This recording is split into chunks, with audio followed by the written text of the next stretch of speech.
that happen.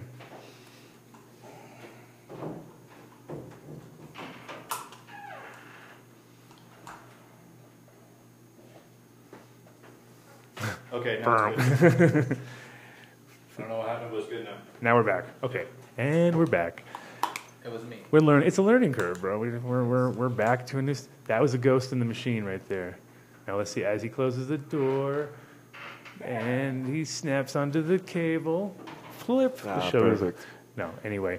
So anyway, 2007. You were saying. So that's a shit long time to be hanging out working with me. So we got stories on stories from that, and then also we are now, like I said, at Metlo Studios. We're going to have Roberto from Roberto's List, and he is the actual owner of this beautiful building. So he's the boss here. And so we're going to have him in the studio at the end at some point. We're also going to have Tim Blake calling in about 30 minutes and talk about the Emerald Cup because it's on the final rush. It's 1 week to the day when people will literally have the booth set up by next week. You know exactly where we're at, right? We've got the booth set up. Well, not even. We need this one thing, and we're sending you out to somewhere crazy. Office Max. And then by the time you get back from Office Max, we're like, God, if you could just go back one more time because we totally forgot to get this other thing. You know the deal. Yeah, more jars. Need more jars. Jars. Yeah, that's going to be one. Well, maybe not though. And I'll explain in a minute. So, well, maybe not. Maybe it'll be a different reverse way of thinking of it. But anyway, so yeah, we'll have Tim calling in to talk about the Emerald Cup. And who knows? This is one of those places that I feel like is going to be interesting because we're right downtown, first of all. We're at 1111 Broadway, which is a super cool number. So I was like stoked. I love when numbers are good, you know? It's like, yeah, 1111. Well, pretty good. Too bad the Flat Earth party that they had didn't happen on that day. That would have been nuts. It would have been over the top. But we're at 1111 Broadway. Across the street from Torchy's Tacos. That's how you say it to people from Denver. Hey, you know Torchy's Tacos? They're like, yes, done. You know, it's like right there on Broadway. Have not had one person say no. It's weird. It's like, okay, any other, like you say City Hall, which is another club around the corner. They think the other City Hall. They're not really sure. Torchy's, no problem. Yeah, I think it's going to be one of these awesome spots where we just have people dropping in left, right, and center because they'll know exactly where we're at. And they'll be like, I was at Torchy's. It'll be like the top of conversation. But then also, I saw Tim earlier. You don't even know Tim. I'm like pointing at you like you know him already. Saw Tim. Tim? Or Tim, one Tim. Of the Tims? Tim. Yeah, he's definitely Mr. Martin himself. Yes. All right. He already rolled in here. All right. Sniffing it around because apparently he lives 2 blocks away. So somehow I already see the John Doe like radio show dropping in on any time he feels like it, which will be all the time because he knows exactly when we're on. So, but it's fine. That's cool. And I told him we can actually do it out of our spot too. And this is actually not our spot, by the way. We're in a totally different unit. Not as many units. They're suites. We are in Suite 409 right now. But we are in 401, so all my Rhode Island crew out there, I'm in Suite 401, man. This is fucking amazing. I walked in, I was like, dude, look at that. Rhode Island crew will be stoked. Is that the area code or something? Of course, bro. People have tattoos and shit, you know what I mean? 401. A lot of forehead tattoos. No, not really so many. But a lot of tattoos. Yeah, I'm sure there's a shitload of them there. So now they have neck tattoos. A lot of necks. Yeah, a lot of necks. If not already, they're going to have more because of the fact that that's our suite, so... That's my complete, and that's totally out of my head. I doubt that's going to happen. I got some flavors here, leftovers from the Tetrahydro Club thing that I did like 2 weeks ago, which was pretty awesome. Managed to scrape together a few of them, so we'll have a couple of those. We have no idea. I just tried to get a list, but absolutely no. Yeah, we don't even know what the winner was, so that's that bad. So. And I'm trying to vaguely remember it. It's like any cup I've ever been to. 4 minutes after they announce it, no one remembers what's going on. They're like, who just won? And it's like if you're not within like this tiny window, no one gets it right. Like for the first day, everyone gets it all wrong, and they're like, oh, that's what it was. It's funny. But we now have the opportunity to determine. You got to get it on the mic, buddy. Man, come on, we're not lounging around. Well, we now have an opportunity to determine our own winner today. Oh, I don't think we're going to even try to attempt that. We're just going to smoke because we have enough.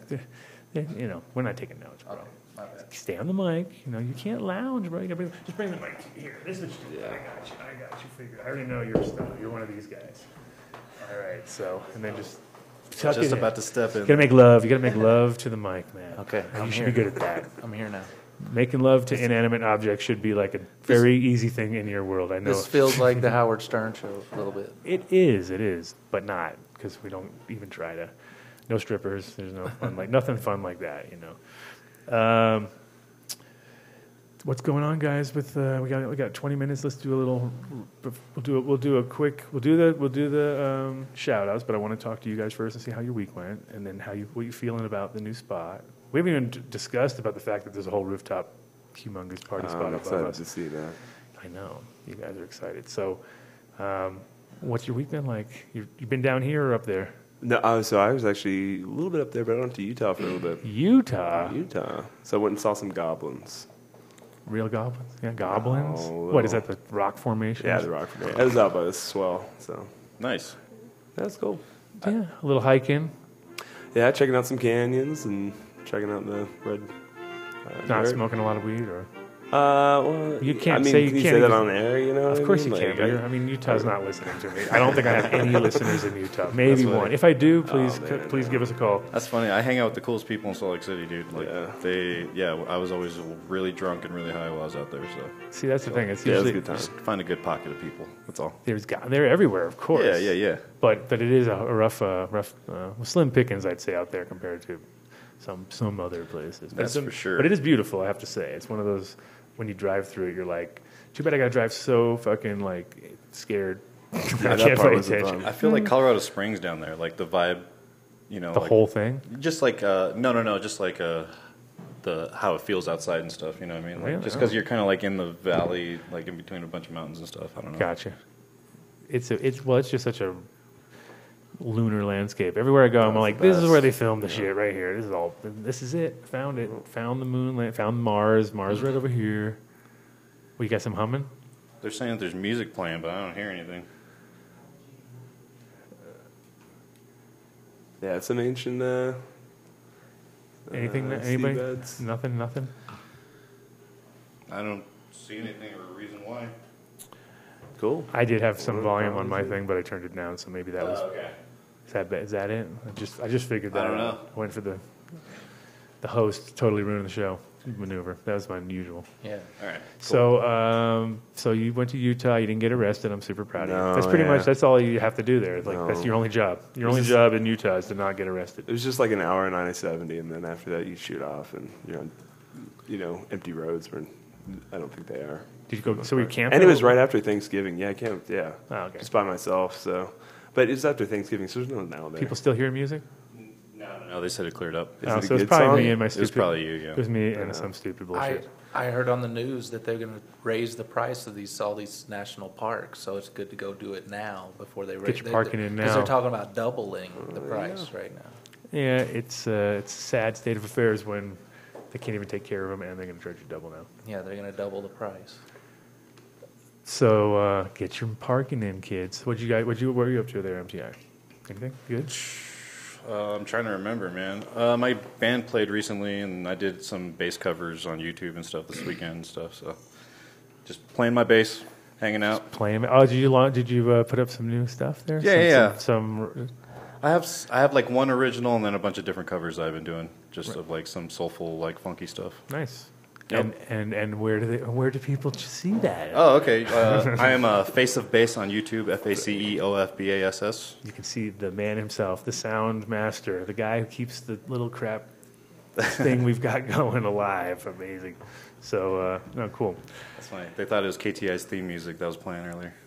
I wonder what it was too, because I don't think I have anything in the background up. They Either, said it was like a Yuletide trumpet type thing or something. wow, that's at least a good accompanying kind of strange, weird thing. So, all right, As long as it was a good planned. song. It was definitely is your secret. I didn't tell you. You have your own theme. Well, it Yuletide. I put it together. It was pretty good. came with the suite. Right.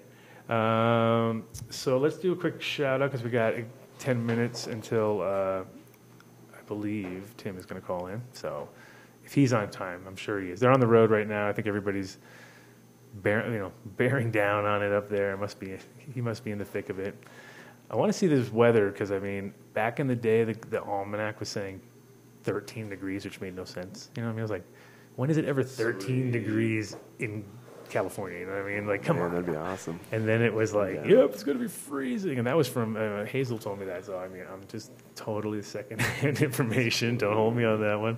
But, yeah, it was apparently supposed to be super cold. Actually, I never I mean, it's supposed to be cold here today, right? Like, this is supposed to be This cold. is not It was cold. going to be cold on Tuesday, right? No. Didn't we hear that? And I it was don't know. Friday It's and not nothing cold. happened. I don't think it was nice the whole time It's you were supposed here, to right? snow last Monday or something. I woke up, No. there's nothing out there. Yeah, false promises. False promises. It's funny, too, because in Colorado, people are pissed. Yeah, What? they get real mad about that. It's like, man. You said snow. You know what I mean? Like, they get really, they definitely get emotional over their snow here. I'm happy. I'm happy when it doesn't happen. I'm happy if it happens. You know, as long as it's like either way, I'm pretty good. I'm pretty good about I it. need that water. I just don't you like know? that. It's weird because when you go back to the East Coast, when I was back east, it's like you can just fucking tell it's so much different. Like the cold is I would get off the plane and I was cold. Like instantly, I was like, oh, I'm freezing. Like here it is. It just went like straight into you, which is, and here it's not. Here it's like you're in this little, dry cold fluff. It's like nothing, right? Yeah. East Coast, my God, it's brutal. It wasn't even that bad out. It was just like, but I could just feel the weight of it all. And you get off the plane, you're like, The humidity. man, this place. Congratulations to the Tetrahydro Club. They have a bunch of new couches, brand new. Oh, nice. It's a pretty big thing. It's a pretty big thing, and you're in a club world to upgrade your couch situation. You know, that's. I mean, we got gifted a bunch of couches at the So High, and that was like, Yeah. imagine if we didn't have those things. If we were just like, Yeah. pick a spot, bro. You know, it's like, so when you get your couches on lock at your spot, that's a pretty big day. So congratulations to the crew and to everybody over there who now just I know his pits are just ruining them right now, just jumping all over. I'm like, throw the pits on them. That's the biggest problem is everybody's got rambunctious dogs. Otherwise, your shit will last forever. But anyway, congrats, guys. And Speaking of the couches, I knew we segue off of couches. there's a funny story. Adam had a hemp company for a long time. You know, you've got the jacket. I see you're wearing the jacket right now. Oh, they know all about it. So anyway, they've always dealt with the hemp fabric and stuff like that. So they had over in Amsterdam at his old shop, they had a chair that was like kind of a throne type chair. It was a glorified beanbag. Yeah, but it was swivel. You know, it was a swivel and No, everything. it didn't swivel. You're talking about that chair? That Yeah, the chair. swivel You're not chair. talking about the. No, I'm not talking about Stone Throne. Sorry. I'm talking about the chair. We're talking about Okay. two different things. So anyway, the cool part Oh, is the swivel is- chair. Yeah. No, I is- found that in the trash, bro. You know that. Well, I And then know. we recut it, but we covered it in hemp. And made That's, it. you're ruining my stuff. That's what Oh I'm my getting to God! that part of the sorry. story. Sorry. That's the story. I'll just smoke a joint and Is- sit back. Okay, you know, his mom is like a master seamstress, and so, you know, anytime he needs something, he's always been able to call on her to be able to get anything done that he wants. And he asked her, he goes, do you think you could recover this chair with hemp? And she took it on, and she did it. I mean, and it looked good. When she first got it done, I mean, it looked like a professional had turned that out. I mean, and it was the first time she'd ever done a chair, you know. It was sick. It was but it was like an old '60s kind of thing, kind of a wrap chair thing. But the cool part about it was that we ended up using that as like the centerpiece for the Trichome Challenge when I used to do that. So basically, everybody would sit in the chair. You know what I mean? It became the chair. And you only sat in it if you were doing bong hits, and if you only sat in it if you're getting videotaped doing your bong hit. You know what I mean? So it was kind of like just sit in the chair was a big deal. But then anyway, at a certain point, it became Matt's chair, right? Of course, you know, because that's what happens with comfortable chairs. Is whoever needs to rest their bones. I had some serious bong hits to do. Oh yeah. Well, at least he definitely kept the tradition of you have to be doing bong hits if you're sitting in the chair. There was definitely never a moment where he was actually just sitting in a chair.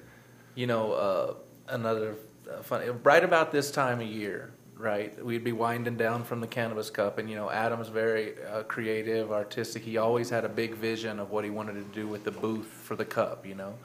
And we would always have to make it happen, you know, whatever his idea was, we'd okay, let's try it, you know, let's do it. There's got to be a way to pull it off. And so after that was all happened and people have left town and I'm kind of winding down right about this time of year, his wife Cece, who worked with us there at the place, she would come down and say, Matt, And she'd say, "Don't you think it's time to pull out the the shop Christmas decorations?" And I'd say, "Oh, I said, Cece, those things are buried. Those things are buried back in there. I can't even get to them, And she'd say, "No, I think I'll help you." She'd say, I'm just thinking, Cece, I've got some pretty serious bong hits to be doing right now downstairs. I don't know if we've got time for the Christmas decorations this year, And she'd know. And then, of course, it would start to set in that I was going to actually have to do it. It wasn't just get the Christmas decorations out. I was going to have to put them up. She was, that was actually the announcement that, hey, get ready. It's getting ready to be time to put the Christmas decorations up. So. Yeah. Not just time to smoke the trees. Matt has some serious pressure on him at all times. It was like, I think he had the least pressure of anybody ever, but at the same time, he could somehow make it sound like it was the most. Like he's got a very artistic way of making excuses. It's very artistic. It's like it's at the point where you're like, wow, I'll give you an A for creativity on that one, but one thing you can't do with me is come up with some lame ass excuse because I'm the fucking excuse master of all excuses. You know what I mean? Come on now, you can't get me. And Matt had a few. So, okay, before we get into it, because I can already see that this is like rabbit hole shit, because me and Matt have so much history that he'll pull up some shit that I won't remember, and then I'll pull up some shit that he probably won't remember, and then we'll get into a tailspin. But let's do the shout-outs real quick, and not real quick. We're going to take our time. We're going to give them their fucking time's worth, but we're going to do it all in 12 minutes. Let's do it quick. Now, we can start out with our buddies from New Millennium, because I can see that they are up on the screen already. And what do we have them? What's the deal? We have a new date? Yeah, we're still working on that. Oh, we're still working on a date? Okay, it's a little bit flexible. Yeah, well, 1 week we were on, 1 week we were off. Last week, I hope you guys got to watch the French Cannoli episode, because we were in the process of figuring out what we're doing here, which we still are, of course. But luckily KTI pulled it out, because I was like, man, don't we have like something somewhere that we haven't broadcast? Because I know there's other lost tapes out there, but they're fucking literally lost, right? That's what those are probably legitimately lost. This is one I found. They were not talking like metaphorically lost tapes where we just are embarrassed to show them. No, we're talking like tapes that are fucking lost, right? So as usual. Yeah, it's as usual. But we may find them one day. That means that there's a possibility. I know there's a couple ones, and I was, especially with Bean, because he would kind of outsource them, and then these guys would fucking flake on us and be like, we're waiting on one from last year too. Well, once it gets to last year, you're pretty much looking at a no-show. It's a no-show. DOA. I gave up on that. A lot of DOA video out there in the world, isn't there? I wonder where it all goes too, because I had so many interviews and commercial things and whatevers, and then it just doesn't work, and you're like, fuck, that shit just all goes somewhere, or doesn't, you know what I mean? Yeah. Or I think it's just, but now there's so much data that it's like, it's nuts. You just must imagine the legitimate lost tapes out there, which is, we're part of it, bro. We're part of it, man. We need Total Recall. I have a fucking million out in Europe because I don't have any of those tapes. Imagine all that shit. Weird. He's told me about stuff that he's recorded, and I've never got to see myself. He's like got me on tape doing all kinds of stuff, and I've never got to review the footage. I've never seen the footage. And that's the funny part. Is back in the day, I was like, there's no one to see it, and nobody cares. You know what I mean? That was the whole thing about video. It's like you were in your own little bubble until you like made something, and then if you made something, you'd show it. But who actually watched anybody's videos 20 years ago? Nobody really. There was like, but nowadays it's like everyone's got a phone, bam. Edit it in your back pocket, hit the button, commercial, trailer, whatever. Post it real quick. Edit it yourself. It's crazy, man. All right, so we're on New Millennium. We never finished the fucking thing. We went out sidetracked. Stop sidetracking me, Matt. This is Matt's fault. I knew he was going to be like this. I knew he was going to drag me down and make me a big mess. But let's stick with New Millennium. Tentatively, I should say, we're working for the week after the Emerald Cup to have them on. Okay, cool. And so they'll do the 17th. What the hell was that? That's the theme music. last play of the game, you're over there fucking moonlighting or something? I don't know what's going on here. That was a bust right there. That was right. MTI is off on the side, betting some sports, doing some betting. Yeah, right. I got $100 on this because I told him he's going to get $100 today. Now he's already betting it against something. It's already gone. Did you? You already spent that Yeah, shit? it's to a horse. Fuck. Just kidding. I have no fucking clue. So you can go to newmillenniumnutrients.com, check out their stuff. Their website's super tight. Like everybody who listens to this show knows that you've been using stuff for about almost 2.5, 3 years now, and sticking with it. It's a great, easy-to-use formula. My mom loves it, and that's, when mothers approve of things, you pretty much stick with those things, right? Also, it's flexible. They have a pro formula. Sort of, it's not a different formula. It's just a different formulation of whatever they're using. And they also use things like Bud Swell, and also Playground's Green Sensation, and a few other little amendments that you can think about yourself. You can also play with it. And they also have the new Carbonara, carbo-like product, which has got a lot of aminos in it, which is super awesome. So it's actually sustaining at the same time. It's not just trying to pack on some fake weight. It's real. It's real, man. Well, they'll probably bring, yeah. And you can also go to their calculator online and check out how much you need for your particular situation, save you a bunch of money. But yeah, check those guys out. And our guys over at Incredibles, the guys with the best edibles here in Colorado, the best oils, pretty much on the market. Sold out before it's gone, even made. It's the way they like it. It's what you got to do. But you got to rush. You don't have to rush for the candies though. Their candies are everywhere. We should rush, but they have so many different flavors. But what's the latest? What do they have? Pumpkin pie time, and they're still going to pumpkin pie. Oh, now pepper. We're moving to peppermint now. The Yes, peppermint. but we've gone. Pumpkin so last fucking week. Yeah. No, it's still good. But that it's was leftovers. It's still November. legit. Yeah, that's what's still up on their site, though. But yeah. No, yeah. Yeah, they got the pumpkin Of course. delight. Of Pumpkin course. pie delight. Pumpkin pie. Oh man, don't get Matt going right now. He's looking at that. He is looking at that like, wait a minute.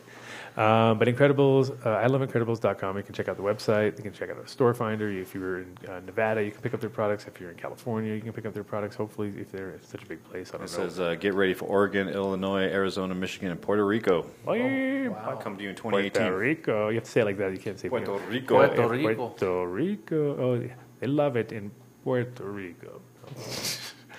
One day, soon. And you can also check out their extracts if you see them. The gold label will be from the shop that you're in, and the black label will be their in-house. And if you want to get an extractor, check them out also for their incredible extractor. And Build a Soil, our number one dedicated sponsors as far as time go and on-time payments go, and everybody can be consistent, and just that's to me, he's the guy who's never let us down in any way, shape, or form. But he's also never going to let you down if you have any problems. You got bugs, get the beneficials. Don't start, treat it the problem. Don't go for the cover-ups, and make you feel good. You want the plants to feel good.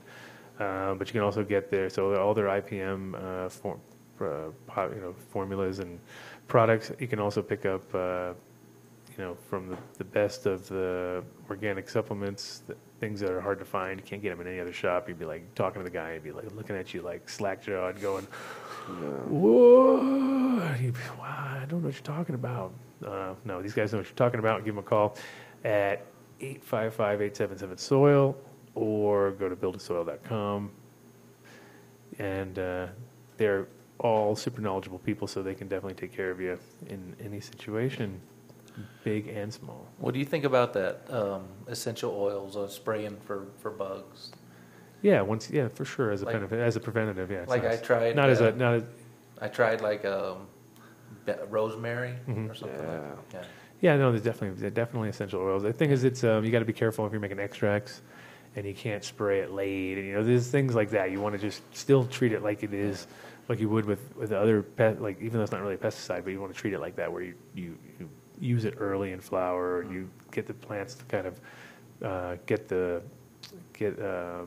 used to it young, and kind of preventatively and not as a sort of cure in any way, shape, or form. Because once you start getting to the, oh, my plant's got bugs, and then I hit them with all these oils, and the plants are already kind of hurting a little bit, and then now you're hitting them with oil, and they're kind of gumming them up. Then they don't breathe so well, you know. So is neem oil still the number one thing that most people use? Yes and no. I mean, it's less people are using it. Who, again, anybody who makes extracts is really sensitive to all that shit. Like they're like, neem oil, fuck that. I'd rather not have neem and make my plants more resistant in other ways, because the neem is like comes out of the wash. You know what I mean? It's you can totally taste it in extracts. It affects the flavors really bad. Big So those are the kind of things. It depends on the results of what you and you know, again, if you can just treat them early and kind of get Keep them a healthy plant. get them conditioned enough that they're ahead of the game, then the bugs don't kind of catch up. Yeah. All right, Mr. Wallace only. Wallace, I always forget the WallaceWow.com. Yeah, but what is the actual WOW part? It's like it's the Wallace Organic Wonder. That's what it is. Fuck, why do I always forget that? He gets me on that because I'm just looking at the pictures, going like, "Holy shit!" Yeah, those pictures. Everybody Tomatoes. knows that this guy is the master of growing large pumpkins and squash and tomatoes and pretty much anything he touches, because he knows how to work his rhizosphere, and that's what his products kind of focus on. And you can get his stuff direct from him. And you go to what is it? WallaceWow.com. Yeah, WallaceWow.com. WALLACE. Got to say it every time for me because my brain just goes, bing, giant tomato. See how big this 10-pound tomatoes he grows. I saw that. Yeah. Yeah, and 2,000-pound pumpkins and 2,000-pound squash. Yeah. Guys off the hook. But and out of Rhode Island, you know, it's like back to hometown guy, Rhode Island. When you come off the plane, that was a funny thing. I got off the plane. They have a fucking sign of Ron in the airport as you come out. Like, you have to go past it because it's the only way to get out, you know. And it's like, did you know Rhode Island holds 2 world records? And it's him on the left with his pumpkin, and then his dad on the right with his pumpkin, and his dad that's kicked his awesome. ass the year later. It was kind of cool. It's like, how cool is that? It's like, bam, they're in the airport. So it's good to see him represented properly, and just like, you know, it was like, you know, he's a known guy there because world record pumpkin guys, they're like, whoa. No, it is true. It's a whole crew, and like, I've learned a lot from these guys. Their dedication is off the chain, but it's also, you know, like, it's all about the results, you know. And with us, it's not always about the biggest plant. We want the healthiest plant, but kind of all comes with the territory too. So if you get the most out of your plant, get in touch with him, Mr. Ron Wallace, and tell him we sent you. I mean, I don't know if he doesn't really have any super specials right now, he said, but I think if you just tell him that we came from the show, there'll be some extra love thrown in there for you, hopefully. And of course, Mr. Seed's here now. Number 1 seed distributor here in America, American Genetics, and you know, he's got best return policy. If you have a problem with anything, you send him, you know, give him a heads up, and he'll send you new ones. And on top of that, he's got a auction site, which any of the auctions that are for charity, it all goes to the charity, so it's like a real deal. It's not just skimming off the top. Yeah, thanks for using your name. We'll give you a little piece and disappear with the rest. No, these guys just give it all. And by giving it all, they give you the best, and also it's direct from the breeders, as I know, because I'm one of them. So you get, even though it's, you know, coming through him, he deals with all the in-betweens. And when you're dealing with 30 to 40 breeders, I know you're dealing with a whole bunch of different kind of crazy fuckers. So you just know that somebody who can deal with them and make them happy, which is the important part, makes the customers happy. Boom. Best customer service you can ask for, really. The gold standards of genetics, as they like to be called. Give them a shout at seedsherenow.com, and follow also seedsaholics.com if you want to check out the auction site. And they're going to call in a few minutes, like 1 more minute. I think Tim's going to call in, and I think James is going to call in around 20 minutes into that. So, and then me and Matt will be chit-chatting along the way. I'm here. I'm ready. Right here ready to chit and chat. Yes. Chat gang says KTI looks stoned. He's super stoned. He's not even responding. He's got zero pupil Is anyone response. here? Is anyone not here? He's got no pupil response. He's kind of like, Gone. Nope. Here, let's get him more stoned so we can compare notes. So Matt, you were talking about what was your favorite cup? And I know what my favorite cup was. And but what was your favorite cup for setup and delivery? Not by results, because by results were never the booth. We always fucking never won anything, right? Right. And we tried really hard every year. We were the only ones that tried. Like Yeah. we would take it to the next level. But tell me, what was your favorite one? Well, first of all, let's start it out. Adam is a genius. He's very creative.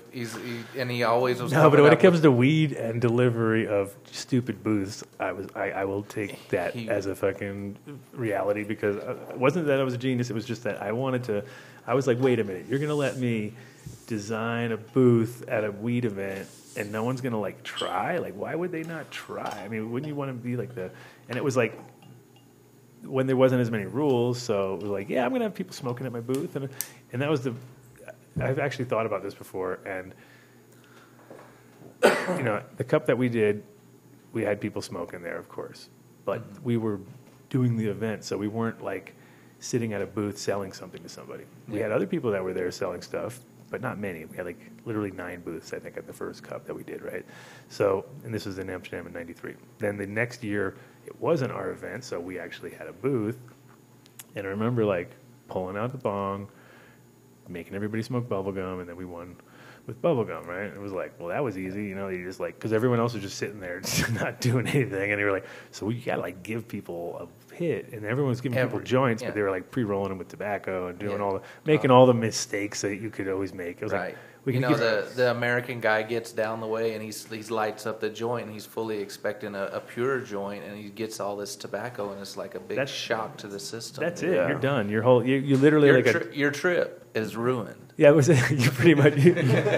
In a way, it would be though. If especially if you're like, I'm in line at the cup, I'm about to smoke my first joint, and then you take the big rip, and it's like tobacco and terrible. It's like and then I saw people do that every year. Anyway, so that year in '94, we were like giving people bong hits.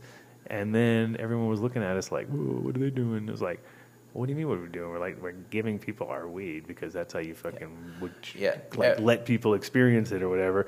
And of course we won, and everybody was all like, oh, that's what we should do, And it was like, and this is like way before DNA was involved in things like that. This is in '94, so it was pretty much like all Dutch coffee shops and us as the American guys who totally get it. You know what I mean? We're like, this is what you do. It's Americans coming over here to experience Amsterdam. They want a hit. They want a hit. They want a hit of something. They want a hit. Yeah, that's all they want. And so you just, you have to take a cup, like take a half pound, or depending on the size of the event. Usually it was like a couple ounces or a quarter pound or a pound, or, whatever you needed to do.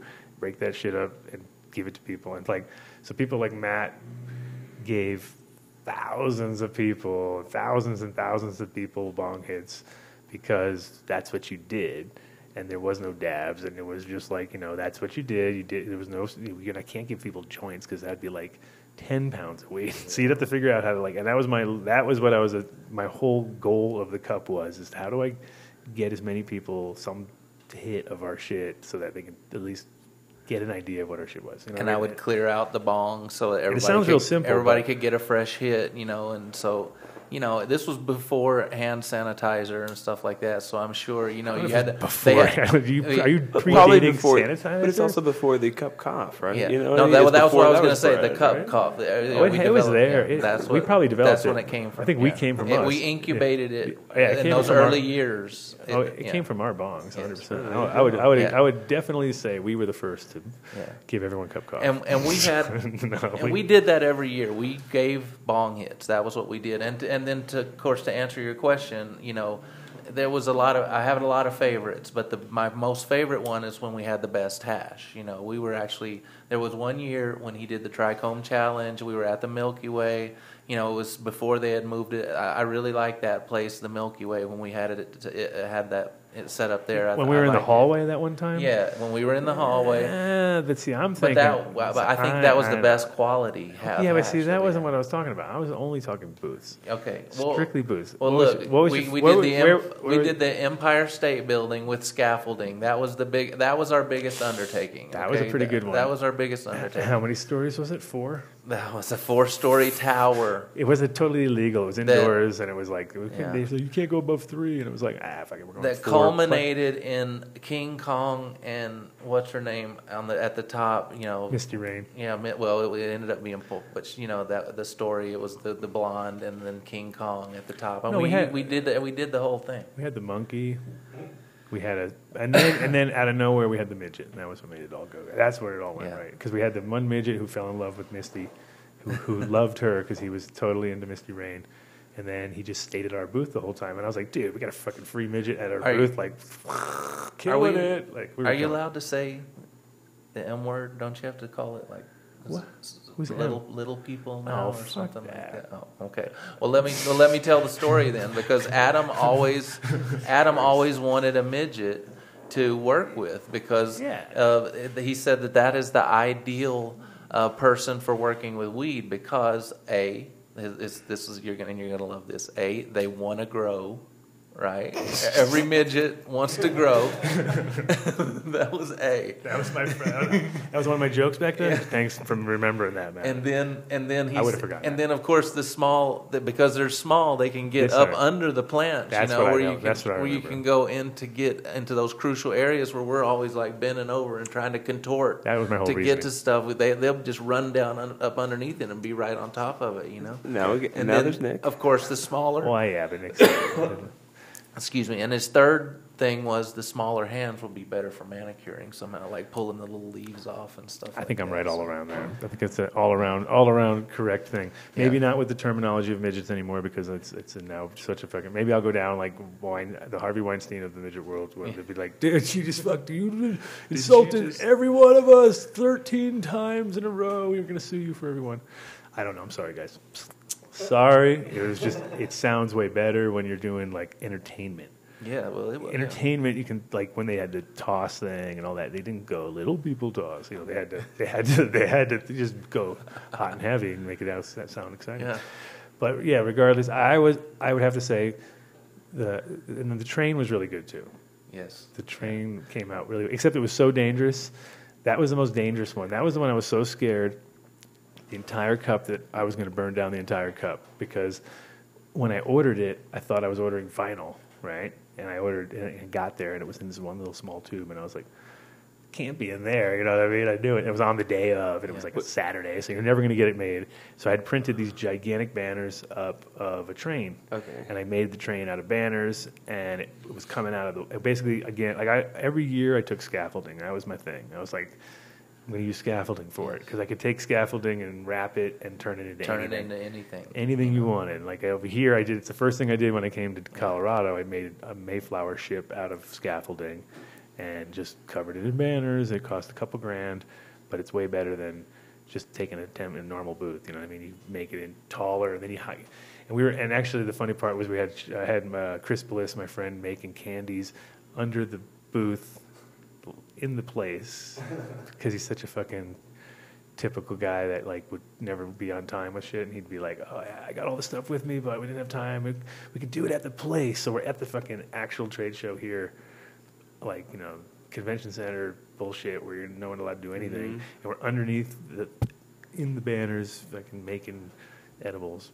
It was ridiculous. Well, we had a year where we did the plasma bong. Do you remember the plasma? That was during the Empire State Building. Was that there? And that was my favorite year. What's the plasma bong? Because you had the plasma bong. I thought, and you were so happy. Yes. Because that came from our. That was amazing. Came from our friend from Burlingame. God damn it. I'll remember. Anyway, it was a bong, and the lightning went all the way up the side. It had like and when you touched it, it got more intense. The more would show up. It was gas. Plasma stuff. Yeah, plasma. Yeah. It's a plasma bong, and it was. But it was made into a tube, and you could smoke out of it. And we had it so it was real relaxed, and you could go and play with it. Because basically, it was smoke me on the inside tube, and on the outside tube was a plasma, so they were separate from each other. Oh, okay. And so, but you could touch the plasma. So the smoke wouldn't go through the plasma. Right, yeah. But it looked like it because it'd be in the inside tube. That's way cool. But it was super dope. And it was like, I remember looking in the bottom of the Empire State Building, and Matt was under there, and he was so happy. He was like one of the few happy. Like I've seen probably Matt like at least 3 or 4 times, happiest guy in the world mode, because like he's literally like just it's all there. He had everything he could see. It was all within reach. That was the most important part for Matt. As long as everything's in reach, Well, kind of like what I got right here going on. But that's like, he has to have. Yeah, because it was like a little office, and I didn't have to worry about, because we were always, and he could get everybody like stoked on the whole plasma deal, and it was like, oh yeah, well that was every exciting. time. People were coming. I mean, it didn't stop. They were coming by for bong hits like constantly. It was like it didn't slow down. It didn't stop. It was like full on until the end of the cup, and. There was some years. I remember one year we were talking about Soap Man before the show started, but we featured him in one of the booths one year. We just let him come up there and cut soap, and then also I was there with the bong. He came that first year here with the Mayflower too. Did he? It was literally synchronicity. Like where I looked over from my scaffolding built, another scaffolding built. Cup accomplishment, thing. And then I look over and there's Soap Man at the corner, and he's literally like holding court with 20 people because he's Mr. Entertainer while he's got his lab coat on. Good. And he's good. He's cutting it up in front of people, explaining it, and he's pretty funny. So it was like one of those deals where it was like, wow, that definitely brought Amsterdam over here right out of the gate. You know what I mean? This is like the first year of 2007, I guess it was. And so it was kind of it's definitely. Not much changes. Let me put it that way. You can do the same thing, but back in the day we could get away with a lot more, which is fun. And actually, it was also fun the year of the train because that was the year, which is online still. You can find the video of Terry breaking the world's largest bong. Oh yeah. At that time that we built. Oh, I saw that video. That is good. Yeah, it's a classic. Yeah, where it all goes wrong there. Of course. So we have that year. That was fun. But. Also, because we won with the best glass, and it was like, oh, really? That was where it is. Big and Adam came to me one day, and he said, I want to make a leaf blower bong. I want to make a leaf blower bong, and I was like, okay. And did I make it happen, or did I make it happen? Yeah, exactly. And honestly, he was like, he had this guy that made glass that was going to make this thing, and basically what it turned out looking like. Was like a light fixture, like a globe that would go around a light bulb, on a front porch or something like that. But what I did was, of course, I had to make a receptacle thing that was fireproof, so we had to fix that first. But I went and hired an actual pottery, person that worked with pottery, and made these chimney-looking things. It was like a little bit of angle at the bottom. Yeah, tapered with a built-in screen at the bottom. Yeah, they were dope. Yeah, and those things worked. But the other thing failed, and those things worked. And that's the one, and that's online too. That particular one is online as Snoop Dogg. That Snoop Dogg backstage test, right? Okay, THC. So you got the Snoop Dogg backstage test THCs, and then there's that leaf blower. In action. There's a couple different versions of the leaf blower, but I'm talking about like the original one. Yeah, no, that's it. I mean, that's that one. But that was when we had a gimbal too. We actually gimbaled it at that point. Yeah. So then we upgraded it even further. Yeah, that's he said. I got to have a gimbal. It was like just when we thought we had it all done, it was like he goes, no, this has got to have a gimbal, and so we had to figure that out. It worked way better then because at first it was stagnant. It was just like in a box. So the first one is actually probably the people that were at that cup, that were in the room at the milk bag, to them that was the highlight of their fucking entire trip, to the point where they'll still talk about it to this day. Some of them started their career based on that moment in time. Like I've had already a couple people who I know 100%, like that was their fucking moment where they were like, anything can happen, bro.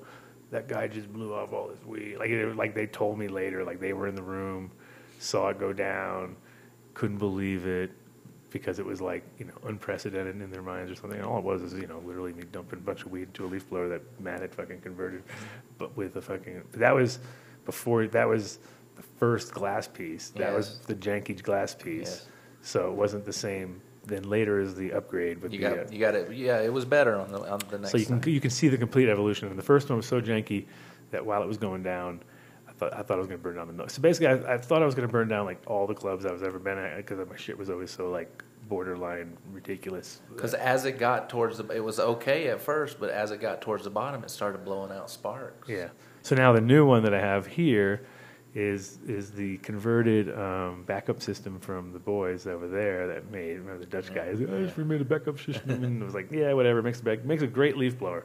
I don't know about backup systems, but it's a battery powered thing that runs a lot of air through it, so it's perfect. So I've converted that now into the new leaf blower, which makes it look more pro. And then the top part that goes into it is we got water, which stops the fucking this. Oh, it keeps that from because that was the biggest Perfect. problem. That was the biggest problem. Perfect. So I had a guy named Worm over here put that together for me when I first came. It's like about that big around, drops down into two, boom, boom, boom, hits perfect. Gets crazy amount of resin. It comes. I mean, at the end when you're done, you're just like, holy! I take it to the car wash and fucking blast it out. So I was going to tell another story. You know, Adam. A lot of people knew him from over in Amsterdam for his car. Y'all may not know this, but Adam used to drive a Vespa car, which is called the Ape, is the model number, but it had one front wheel and two back wheels.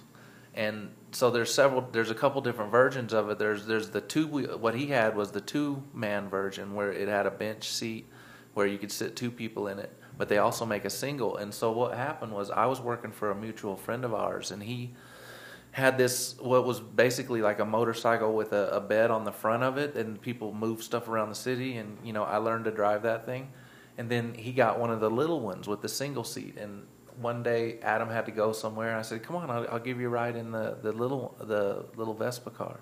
And so we were able, even though it was only supposed to be a single person, we got 2 of us squeezed in there, and we were driving, and all of a sudden I was up on the tram tracks getting around something, and I was back down on the road, and then one minute I'm over on the bicycle path, and, you know, I look over and I could see Adam. He was liking it for a second, and then when we got to where we were going and we got out of the car, you know, I could see the wheels turning, you know, and after that he goes, I have to have one of those, and he got his first one right after that, and then he ended up getting this other one that he totally customized. He cut the wall out of it, so it was like a big, you know, at first it was... Actually, no, the thing that happened was I had, first I bought like a lemon, you know? Yeah. So like I bought one and I was all stoked. You know, yeah, I got one finally. And I was like, wow, broke down, like fuck, kept breaking down.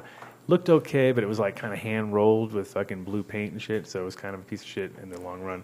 And that one had like the back was closed and the front, you were in the front, and then you had the back. You didn't have it open like that.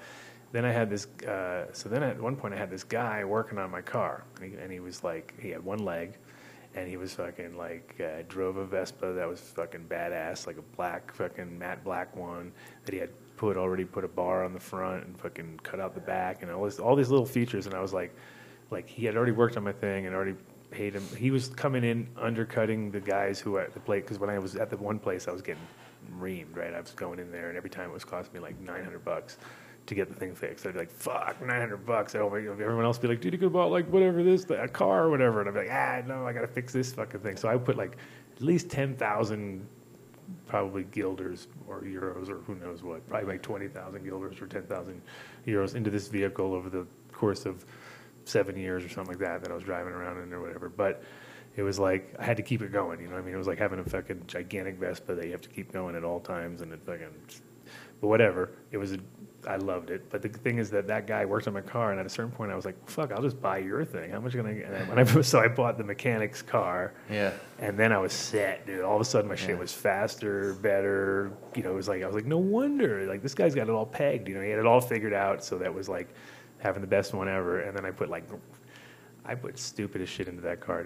You know, we hauled so much weed in that car, and trust, soil, equipment. I mean, run after run after run after run. Of stuff. So much Little stuff. workhorse. Yes. I mean, ridiculous. I used to go to Yair's place out in fucking Rijp, basically, which is like 45-minute, hour-long drive through the country of Holland, like past fucking little sheep and things and empty fields and whatever, and down little bike paths and crazy little towns, and cutting through things, and just to go, mostly because it was fun, you know what I mean? The combination was fun, whatever. I'll spend a couple hours to go to the grow shop.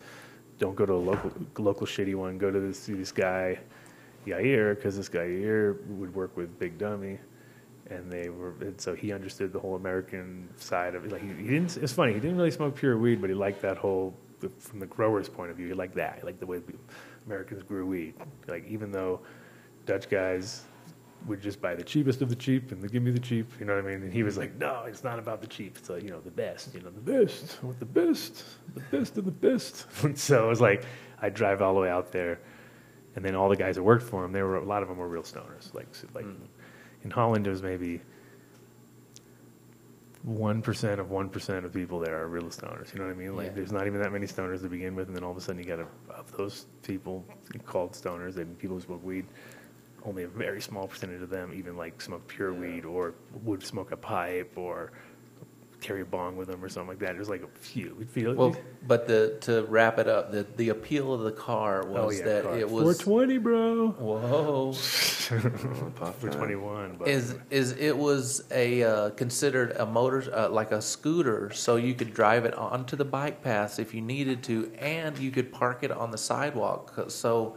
You didn't have to conform to any parking regulations or anything like that. That was the whole. I mean, that was my main thing. I was a pissed off guy. I lived there for 15 years, whatever. At that point, 12, 14, whatever years. But the thing is, I lived there a long time. I fucking paid so much for my cars over the years that it was just ridiculous. I'd be like, oh my god, and I never used them hardly, and I'd park them and spend a bunch of money for nothing and get tickets and towed all the time, and just like to the point of ridiculousness. And they were like. They were fucking hardcore over there. They drove around like that's how they made their money. This would be Tim Blake probably, or this might be Tim. Yo. Is this Mr. Tim Blake or is this Mr. Bean? Mr. Bean, James Bean, man, on the scene. Hey, I didn't get from Mr. Tim Blake yet, so I don't know what's going on. You give him the right number, or you shied him off? Yes, I did. He's on the road. So as you can imagine, we're all extremely busy and nuts a little bit right now. So he is on the road, currently driving through, and on the phone call with one of his others, shall we say. So, I got you. But he's going to give us a call in about 10 15 minutes. I told him not to crunch my style. I said, hey, 4:20 is my time. Yeah. So 4:35, if you could do that, that'd be cool. That's cool. Perfect. I figured you might have had it under control in that way, shape, or form. So. My bad. Yeah, but that's what I've been on the phone with us. We're talking about Phoebe. So, but yeah, they're all getting ready. It's looking the tickets as far as the Emerald Cup, as far as the Cup date goes. Yeah, they're gone. They're sold out. Right? Looks like they're close to being sold out. They're selling a lot faster than were last year, as far as the single day tickets go, and it's definitely going to be a huge turnout. Probably most likely bigger than last year. They've reserved a bit more area this year, so they can have a few more people, but it's still going to be just an atrocious amount of people. And like you said, it's going to be kind of like a half and half. It's going to be senior friends that made it through the fire and people who didn't make it through the fire, and seeing old people. And if it wasn't just kind of like a big old reunion in the past, it's definitely going to be that way now. So no, it sounds like 100%. And then. Did you get your RV situation figured out?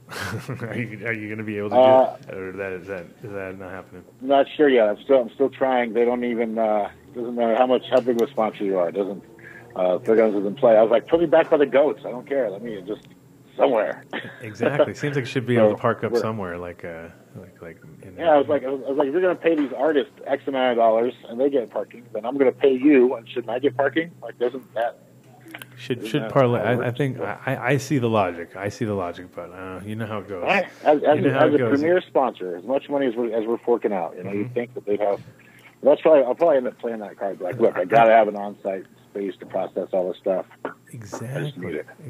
That's what I'm thinking. Like, just like your brain, you need a place for your brain to be able to just sort of like go meditate for a second. And take a dump. There you go.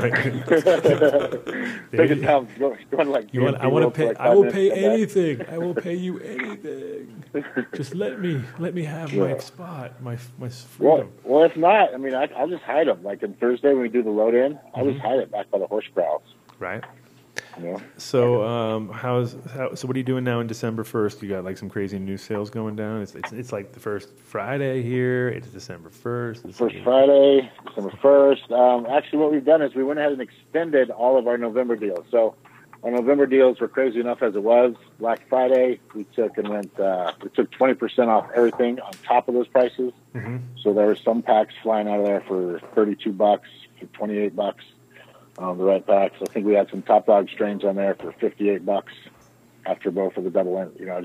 Just moving gear, and giving back. It was Black Friday, so giving back. But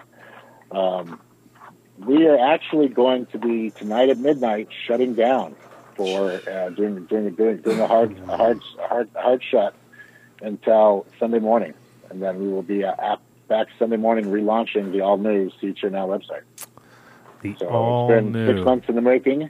Really? But yeah. Wow. Yeah, six months we've been working on it since the last shutdown. That when the site shuts down, it takes orders, and if I have so for instance, last year when Colorado dropped, we had 250 people on the website just looking around waiting for the drop, and waiting for 5 packs of seeds. And everybody who goes through there, the first ones to buy them, get them in their cart. By the time they check out, if they didn't check out quick enough, mm-hmm. then it gets pulled out of their cart. So you're getting that so all they fixed. thought they had it. But you're going to get that correct. all. So now we've got a countdown timer. So once it's in your cart, it's in your cart for 15 minutes. You've got 15 minutes to then check out. But that way, if you got it, you got it. So then, there's not going to be any more. It disappeared, anyhow, that kind of stuff. It's also going to be a lot faster, have more insight, have a lot more pictures. It's just it's a cooler site. It's not going to crash any longer. That's kind of annoying. Makes for a good story in the end when the site crashed, but I got that last pack. But that it's annoying on our end because there's nothing I hate worse than calling somebody and saying, "Hey, I know I got your order for this, but I've oversold on it." So. Well, we just have to go back to the breeders and be like, "Hey, please sell me one more oil spill. I oversold on oil spill." Right. Well, hopefully that all gets cleared up with the new launch, and then there'll be like a streaming ticker along the bottom as well. They'll tell you about all the updates and what we're doing.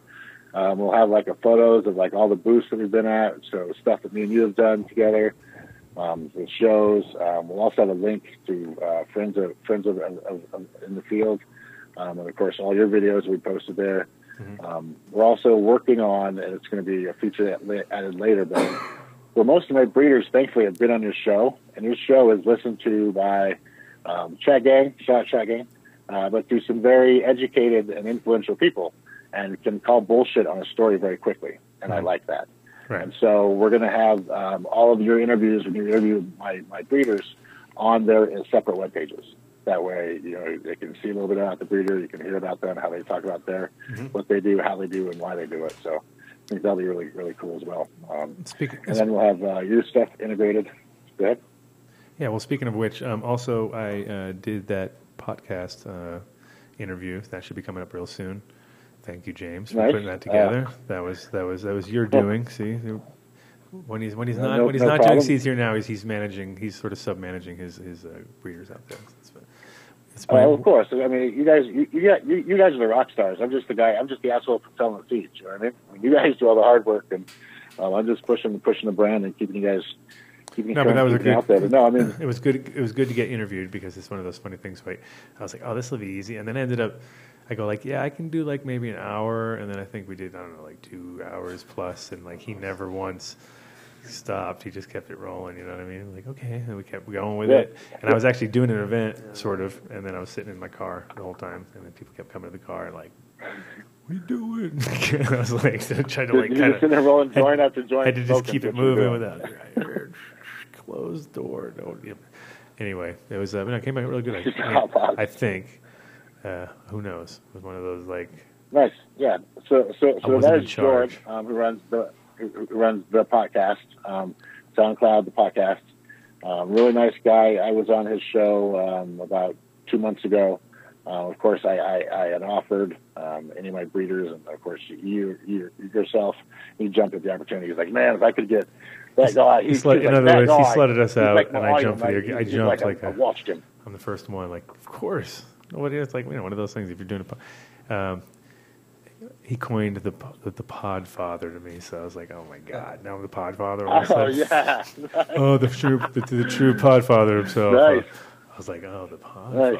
Nice. And what did CNN call you? the kingpin. The kingpin of hemp. Yeah. So I'm getting all So, those. AKA Podfather, AKA Kingpin of Hemp. Yeah, it's the fedora. AKA When I have the fedora and Powder the Europe. beard, it's on at that point. So, well, good. We're looking forward to it. I think there's going to be some change of events as far as like anybody who's coming for ADZ. We have been trying our hardest to put it together, but it's at the same time like gets more and more difficult because of the whole situation in Santa Rosa, and the situation's kind of everywhere. It seems like a combination of everywhere, but definitely for Santa Rosa it's hard because I can't even find one location that's within an hour away that's big enough that I know that. Because the thing is that the minute you take a really nice Security's an issue. Airbnb, you're not going to like go there and not tell them and then have 100 people come over there and smoke weed and do an event. You really got to like kind of lay it on the line. You're in NorCal, you know what I mean? So I don't know unless you're us like 3 years ago. We did it. We did. No, I was going to say we did it, and now look, you can't even get Airbnb, right? I mean, you're done because we roasted a pig at this house and had a whole edible in my show and everything. We did everything and like when it was like Frenchie Cannoli lost the fucking temple ball hash. There was kids toys. There was kids toys everywhere and like little, like it was one of those weird like I don't what everyone who came there was like, this your house? It was like, yeah. Dude, I had to buy her a new oven, man. She made us buy her a new oven. Yeah, it was a. They were total cooks too. They had shit like every old classic French cooking book. Yeah, they didn't appreciate it. Shout out to the house. That was cool. They didn't really appreciate it. Anyway, so, yeah, we're having an extra hard time. So we've decided, instead of, like, fighting, like, salmon up the stream and having a stressed out, difficult show, we would go for the normal date that we would do, which would be 420. And we have actually a great location now. We have multiple great locations because, depending on the size of the event, because it's as usual, the day you you struggle the hardest, then it all becomes crystal clear. So it was like, okay, let's do it 420 here, back in Denver where it belongs. Even though we'd love to do it in California, it just gets real weird because they're just about to go into regs. We're trying to like not go there to cause waves, and at the same time we're at someone else's event. So it's kind of like for me, I'd rather do it in my own space. Right. And then that's where we got kind of like, all right, this is not going to work. Like this is going to be too much of a clusterfuck if we try to do it there. It's going to be no one's going to want to drive an hour away, even us. Like we're like we don't want to drive an hour away. So who the hell? Well, that and the Emerald Cup itself, people don't realize, but it's a good 12 to 14 hours of straight standing for the vendors. Yeah. Like we get there at like 7 and set up, and then open the gates at 9, and you're there until 9 p.m. or 11 p.m. depending on if you're inside or outside. But last year we were there till 11 at night. But we do want to emphasize one thing is that by no means will your work this year go unnoticed, because we will definitely take samples ahead of the game. Samples.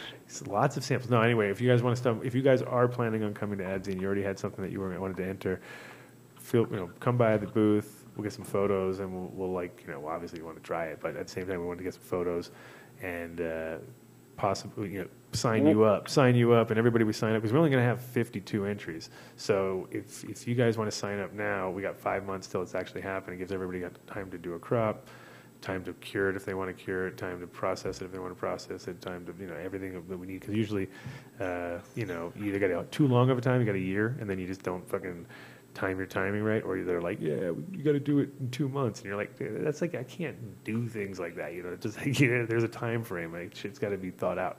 So or you just have to be lucky and have it at the right time. So we're gonna say 420 here in Denver, not say 420 the date, maybe it might be one day before or one day whatever, but right around that date, and we'll start signing people up at the Emerald Cup and taking as many fucking samples as they want. If you want any sample, we'll do it. Up to 2.5. Almost sound like I don't want to take more than 2.5 like ounces. A preliminary. I don't want to take more than 2.5 ounces. But if you have 2.5 ounces and you just feel like giving it to me, because on top of that, not only does it complicate it for us over there, my life's complicated over here. Anybody who knows me really, really well probably knows that I had my issues. It wasn't about fires. It was about fucking Smokey the Bear, you could say, or fucking we didn't start the fire, we just grew the fire, and we got fucking unmanned vehicles flying over our shit and fucking taking photos, and now we got to go to court and fucking lost all that. So all that fucking real firework that chainsaws were required. So we know we did a good job, and people talked about it in the town for the next 24 hours, 48 hours, nothing but that, because they left it in horse trailers outside the courthouse and fucking reeked out the whole zone. So there's a couple of little, things that came out of it which were funny, but it's never fun to lose your shit. So I lost all my shit just right around the same time as the fires were all going down. So I was feeling it for everybody. At the same time, I was like, damn, that's even worse. Worse to lose it by fire, of course, but I felt it from the bottom of my heart. And not a fortunate thing or an unfortunate thing, but all the fire people, majority of them, thankfully, had insurance. Mm-hmm. Yourself and myself, we don't have insurance for the business that we do. So no. And this one for me you was lost all your shit. Nobody's paying you back. You're not getting all that money back. And it was a lot of stuff. There was a lot of testers and things that were. Luckily near the end, and I could actually testify to a point. You know what I mean? But I can never get to the full, I got so close on a lot of things, and it was a. Classic where they wait until you do all the work and then they come and fucking. What we say in Holland is that you were plucked like a chicken, right? They came in, they pluck you, you've been plucked, pluck. So when you get plucked like a chicken, you fucking are like, are you fucking kidding me right now? Like you're just sitting there, and here. And the crazy part is I didn't lose any infrastructure, and. At the same time, they kicked me in the nuts on the way out because Colorado's about to enact a 12 plant limit on the whole fucking property. So I'm going from a 200 plant sort of operation to a 12 plant operation, and it's a little bit of a head scratcher. So now I got to change gears like a lot of people and think of other avenues and. It legitifies. There's other things that I'm doing that are the same, but this is just my own personal side of the world, which was like, oh, okay, so now you just kick me in the nuts on the way out like you do, and now we have to fight and bounce back. But you told me one time in the past, you said that if somebody ever did that to you, that you would plant the plant and then weave it back down into the ground as it was growing, and until you filled up whatever bed or whatever you were using. So even though it looked like you might have 20 or 40 something plant sites, you just had one plant. Yeah, we did that at the downstairs at the shop. Remember when the guy came down? He's like, "You have 11 plants," and I was like, "It's one plant," and he's like, "It's 11," and I'm like, "It's just topped and scrogged out." You know what I mean? I was like, "Are you fucking kidding me?" And they had to go around because I had it so you couldn't see it because you had to look down in a window, and so they had to go behind my walls where I had this little secret cubby thing that I had built. That could hold just a single light and a big plant in a 20-gallon, and they fucking crawled all the way back there, and then looked, and it was they had to go count it, and I was like, it's one, it's fucking one, and they're like, it is one, oh, okay, well, you shouldn't have it anyway because the neighbors are complaining, and it was just a bunch of bullshit, but. Yeah. Can we just acknowledge that basement down there? Basically, what they did was they built a box in a box, right?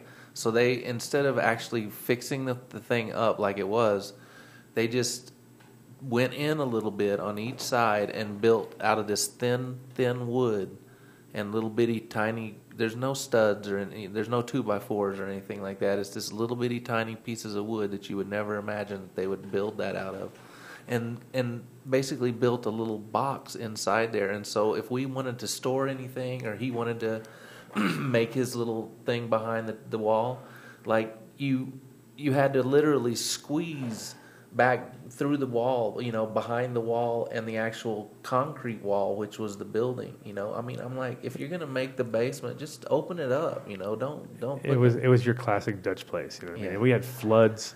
We had floods at our spot. We fucking backed up sewage lines. The sewer pipe for the whole building ran right down in between the wall and the wall, like I was talking about, and it broke a couple times. And they would not even they never got a compensation of one sort. We never got nothing. No.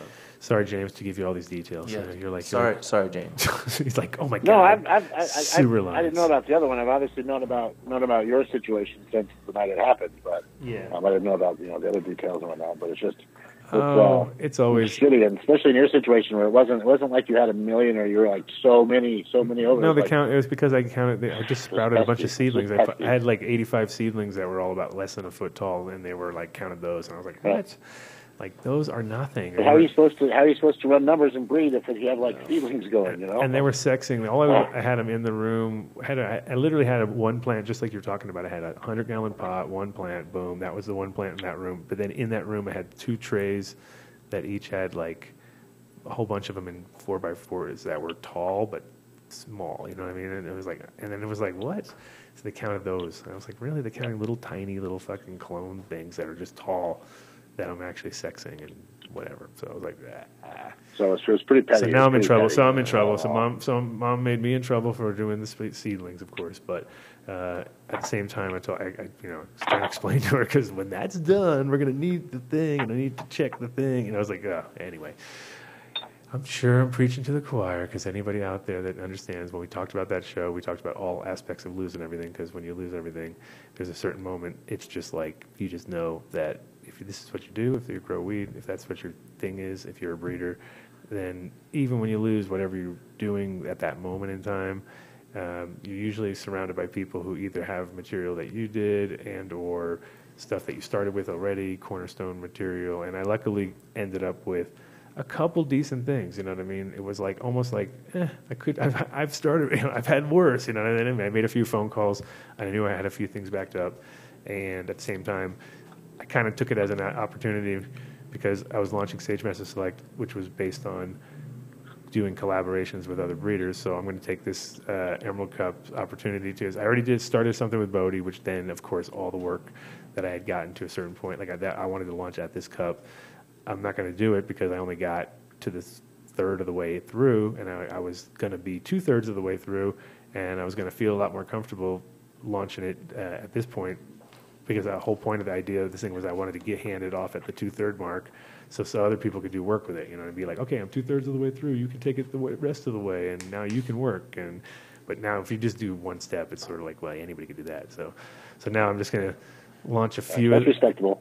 Yeah, and I'm just going to launch the 3 top ones that I just keep getting the best feedback on from everybody, and let everybody try that, and then the rest we'll put out later. And then I'm going to give a bunch to Bodie to kind of work with, because I got a shitload of stuff that I did, and I wasn't really wasn't that I wasn't even happy. I was just kind of like, there was too much common threads going on and everywhere. So I was like, all right, this is not interestingly enough. You know what I mean? I needed to take it further. So that's the idea on the Everybody Loves Bodie line, and I'm gonna use this opportunity to see where he's at and give him a bunch more things to play with, and hopefully come back with something that's interesting for everybody. Because I gave some to Geek Farms, and they had the exact same feeling on one of the strains. So I was like, all right, that one's done. You know, it's like, it's not interesting. It's awesome. Geek Farms are really good people. Those guys knock it out of the park. Yeah, and he said exactly what I thought, which was, grows great. Grows great, and it fucking the terps were medium, let's say, and it produced beautiful looking material that tasted great. But of course, everyone's looking for the number, like the one end or the other of the thing. So it's kind of like, a middle of the. It needs some work, let's say. But and then that automatically made me put that one to the side. I was like, all right, well, that one's not going out. That one will stay to the side. Then I'm trying to remember who it was, but somebody else said. I had like 2 or 3 people with the same results, and I was like, all right, well, we already know that Afghan Kush cross JCP is on fire. You know what I mean? So then that, of course, that was the one with the least amount of seeds. So I was like, all right, this is all making sense now. Yeah. So the thing that I have the least amount of seeds is actually guaranteed 100%. And then I have the ones that are like, I have a bit more of each, and like say, it goes right literally in line of what it is. And then that banner that I have is really good, and the kosher that I have is really good. So, which are all JCP crosses. So, by the way, so if you look for us at the show, you'll see I'll have all those available, and I'll have a bunch of other. I believe we are in booth number 1 and 2 as far as Sage Master stuff, and as far as inside yours. 22 of my brands will be there, uh-huh. and then we'll have the other 20 brands in our private booth, because I have a deal with all you guys. I won't sell your seeds at your own show. If you take money out of your pocket and you're gonna go to a show, I'm not gonna sell seeds against you. You know what I mean? And so all the brands that are there, we won't have at my booth. We'll direct you to what you need, but I will have the brands that are out there. So we'll have Obsolete's new drop, his new Shocker line. That's been getting a lot of heat. We'll have Relentless's new Cherry Burst line. Relentless probably have to give Relentless Strain of the Year this year for that Elmer's glue. That thing is fired. I keep hearing so many people come back to me on it, just saying positive. I knew Roberto's going to sneak out, so he's going to be walking behind me right now. This is Roberto. Say bye, Roberto. There you go. See, bam. Anyway, we'll have him on the show. We're in his building, so he can't hide forever. But I knew he was going to be. Who's Roberto? Roberto's List. He's one of the guys out here who was like doing wholesale of. He has a wholesale list for dispensaries and growers who work under dispensary license here. So he basically links up people, makes his cut. He's one of those smart guys out there. Doesn't touch nothing, just tells people where it's at, and so he did like Angie's List of weed, but for legal weed here. So that said, I do like the new studio. That street behind me is pretty cool.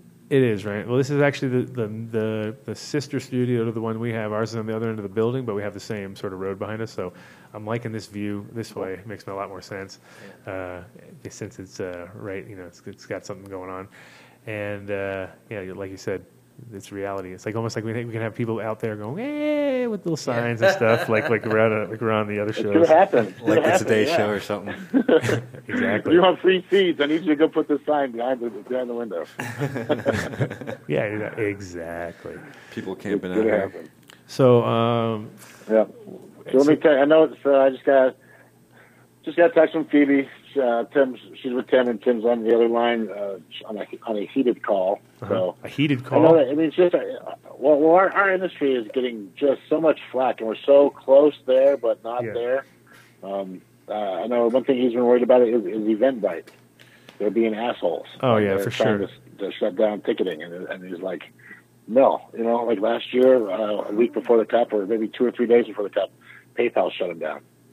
Yeah. I was like, for as a media place, I was like, and so. Yeah, and you've been through all this bullshit yourself multiple times, so you know how devastating it is, especially when. Ridiculous. But event-wise, it's really just stupid. Old. Yeah, exactly. Well, yeah, it's just old and it's stressful because like when PayPal shuts you down, they freeze your they keep whatever money you have and they freeze your account for 6 months. Yeah. So 6 months later, they'll give you your money back. Yeah, and then you have a show that gets China shuts you down. China just takes all your fucking money and goes away. Yeah. They don't call you. They don't fucking give you a reach around. They don't tell you anything. They just say, hey, that number no longer works. You think a minimum would be a happy ending, of course, from a Chinese. No, yeah. You'd expect at least. No happy ending. Nothing. No happy ending. Just on their end. They fucking go buy new cars and shit. But. Right. So yeah, but so Blake will be calling in soon. But all right, well, cool. So yeah, so then and also for the fire victims there of the Sonoma fire, I'm gonna go around to all my breeders. So all the 25 of you guys there. So 25 packs. I'm gonna try to get you guys to each sign the pack or sign the card that you guys are donating. Yeah. And then we're gonna auction. We're gonna not auction. We should auction. Maybe I'll get 2 packs and we'll do an auction. 2 packs. But you're gonna get 2 packs there too. We're gonna raffle off the whole 25 packs for a raffle, and then give them away and give all that money to the Emerald Cup or to Patrick Soil King to disseminate to the people who got affected by the fire.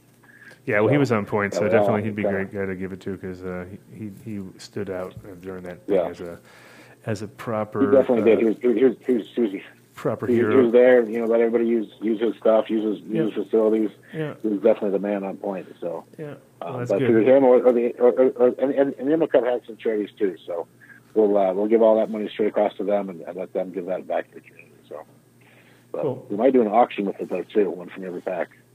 I think about it because that might raise a little bit more for that area.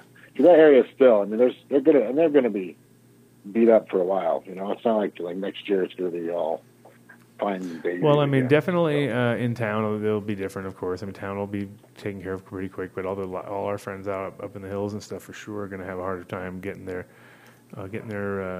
returns quick enough to build anything and/or.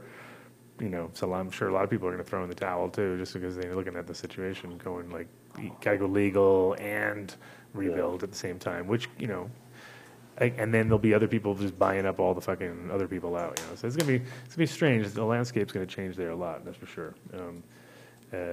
Always kind of does in these situations, but it's a good time. It is a good time if you want to get out and you fucking just got a huge check. And you don't have to rebuild. It's a perfect opportunity to fucking say, fuck it, and move on to somewhere else. If it's not somewhere where you're, locked in for life, because there's places like that too. I'm liking the East Coast right now. I tell you what. Yeah. Well, I just we'll see. We're still waiting on the reality, but it looks like there's some action going on in Rhode Island again still, and other places. So I think it's interesting. So we're actually going to Rhode Island next weekend for a show. Are you? That's cool. Yeah. I'll link you up with some people over there for sure. But it is the No, not next weekend. 2 weekends. The weekend after Inno Cup. right. Okay, it's weekend after. Because it's nice to see the raw sort of happiness there still when people are realizing that they can change their own place. You know what I mean? It's like the place they grew up in that totally sucked because weed wasn't legal and didn't even seem on the horizon is all of a sudden real, and you're like, holy shit, this is weird. But it's also going to help the opioid situation up there too, because that was the other thing noticeable about New England was like, holy fuck, you guys got a lot of problems over here. Like, it's just like it's everywhere, of course, but you see it in places like that even more apparent just because it used to be so idyllic, and in its own way or whatever, or thought it was. And now all of a sudden it's like people are smacked out in fucking small town New England place, you know what I mean? It's like, I know for a fact because my cousin moved back there and he's like falling right back into it, you know what I mean? I'm like, holy shit, dude, there's nothing to do. It's the same thing, it's like, oh, it's easier to do that. And the stigma's not even there. People are all over it. Oh yeah, sure, give me some oxys or whatever. Well, I heard they're charging so much on the street for these things that people are just heroin is way cheaper, so they'll just go and buy that. And then that's the problem. Crazy part is like right now there's this super strong fentanyl out, and people the dealers are like, we can't keep it in. People love it. It's like what? Like the stuff that's so powerful, it's fucking killing people left and right, is way more because they're thinking cost effectiveness. So obviously, it's like, oh, okay, well, great. You can take something that can definitely kill you because it's really fucking strong, And it's cheaper that way. But yeah, it's a sad state of affairs for America. But in reality, it's cannabis we know can definitely help those places, and so hopefully New England gets kind of turned around where they get, and the thing is it's about not lying about the numbers. Like Colorado, they lie about the numbers all the time. They say more people are caught drugged and driving, but the reality is it's like, no, there's more people moving here though. Come on, there's things that just don't, if you have so many X amount more people here that are here because of weed, of course there's going to be more higher tests of people smoking weed driving. I mean, this is kind of comes logical with the fucking flow of people. So, take all their money away, you know what I mean? And then you wouldn't even have to be able to take the test to determine that this is a problem, you know what I mean? But because you have excess money to fuck around and fight it, or, we're just people have this idea that we're making so much money. No, we're actually just turning a lot of money. It doesn't mean you're making a lot of money. You're turning a lot of money. So someone's getting paid, you know what I mean? And it ain't particularly the guys who do the most work. It's always licensing commissions and people who make shitloads of money off of just paper they have to sign. Oh, it's a $20,000 piece of paper. Fuck, you will not get it back. It's not even you might not get it back. You will not get it back. And then the next month they tell you have to pay more. And that's just so cannabis has always been the cash cow. So everybody's always fucking squeezing on the cow, trying to get all the milk out if they can. And that's something, and that brings up something. That's something myself and Leo at Aficionado have been working on. Is that when Mineral passed, Leo promised that he would take care of his son. He would make things right for the boy, his young son, and carry on the genetics. And so part of all those sales that Leo's done, a portion of those goes back to Middlebroug's kid. And we want to put that in a trust that's locked up and safe. It's called an ADAP trust. And so the way the taxes are paid on ahead of time, it's locked up. It doesn't get touched no matter what happens. Even if the unfortunate incident happened at your place, this money would still be locked up and safe. And so when Middlebrock's kid turns 21 or 25, he then has access to this money. that's been set aside for him. But just to get the trust set up, it's $10,000. Right. It's like, damn. It's like, geez, like you guys are just making money off us because you know you can, but to get the lawyer to write the paper, to get the taxes done on it, it's $10,000 just to set it up. So, just saying, the people just signing papers get a lot of money. That's who makes the most money, actually. That's because it's, you know, it's literally, they put it into their degree, of course. They spent all that money on their degree. So hopefully they did. Hopefully they actually did spend a shitload of money on their degree, and they actually fucking suffered at some point in their life. But, you know, there's a lot of guys not. A lot of guys just happen to fall into the greatest position ever where they're just like, whoop, ching, ching, ching, throw some zeros on there, everybody's happy. Doesn't usually happen. Well, that's something else. Since my website went down last time, since I have to deal with an offshore processor right now. Like, they take 14% of every fucking sale. It's like, God damn, that's a number. You know what I mean? And that number gets old after a while. But once again, we haven't felt we've done anything wrong. We just sell genetic preservation kits. But yeah, it doesn't matter. Like, it doesn't. They don't care. Just hemp seeds doesn't even. I'm like, wait a minute, I can buy the hemp seeds, I can off at GNC, and I can package them and all this shit, but I can't sell them. They're like, no. So there's tons of bitches, that's for sure. I know Alaska's going backwards too. They've had some issues with their laws, but they keep going one step forward, 3 steps back up there for sure for a long time. Yeah. And Colorado too. Colorado's got this new 12-plant law per household, which doesn't make any sense either. And they're not allowed. Per house. So is it like per address? Yeah. So you can't stack cards. Yeah. Yes, that's so stupid. And it's like it should definitely be associated with acreage. I mean, when you have like multiple acres, you got to like be able to give some people like with my place. Or how about multiple people in the household with multiple pain issues? Exactly. And you know what I mean? Like 12 plants is not enough for me to chop up. But the real question is like, how can you be a breeder without having some numbers? You know, I mean, you're going to need numbers to be able to do your research and stuff like that. Yeah, but that's not. They actually they opened up the idea about doing a breeding license here, and then the idea that we came up with was that we had a 2-year waiting period because they had to take so long. And during that, and they want to make sure you're not going overboard right out of the gate, and they can't keep up with everybody. So they said for 2 years you can have 12 plants like everybody else, with your put your proposal in, and then they can decide by looking at your space if you're allowed to do it, and then you can have up to 500, and none of it can be sold into the market at all. I was just like, this doesn't even make sense. This is like dumb. Like no. I probably shouldn't let this one out of the bag, but that's where Sonny Chiba and Odie Diesel and another individual had a lot to do with Oregon's laws. They've got a couple clauses in their law and rec laws, so they've got unlimited males. So you guys can actually plant 1,000 males and look for the one that you want. You've got unlimited females, and so you've got you can look for the numbers and look for the special one, and grow it out in full structure and see the complete structure of the plant, not just choose from something tiny. And we've got a third law that I won't mention, but those are all veg, though. Those are all veg.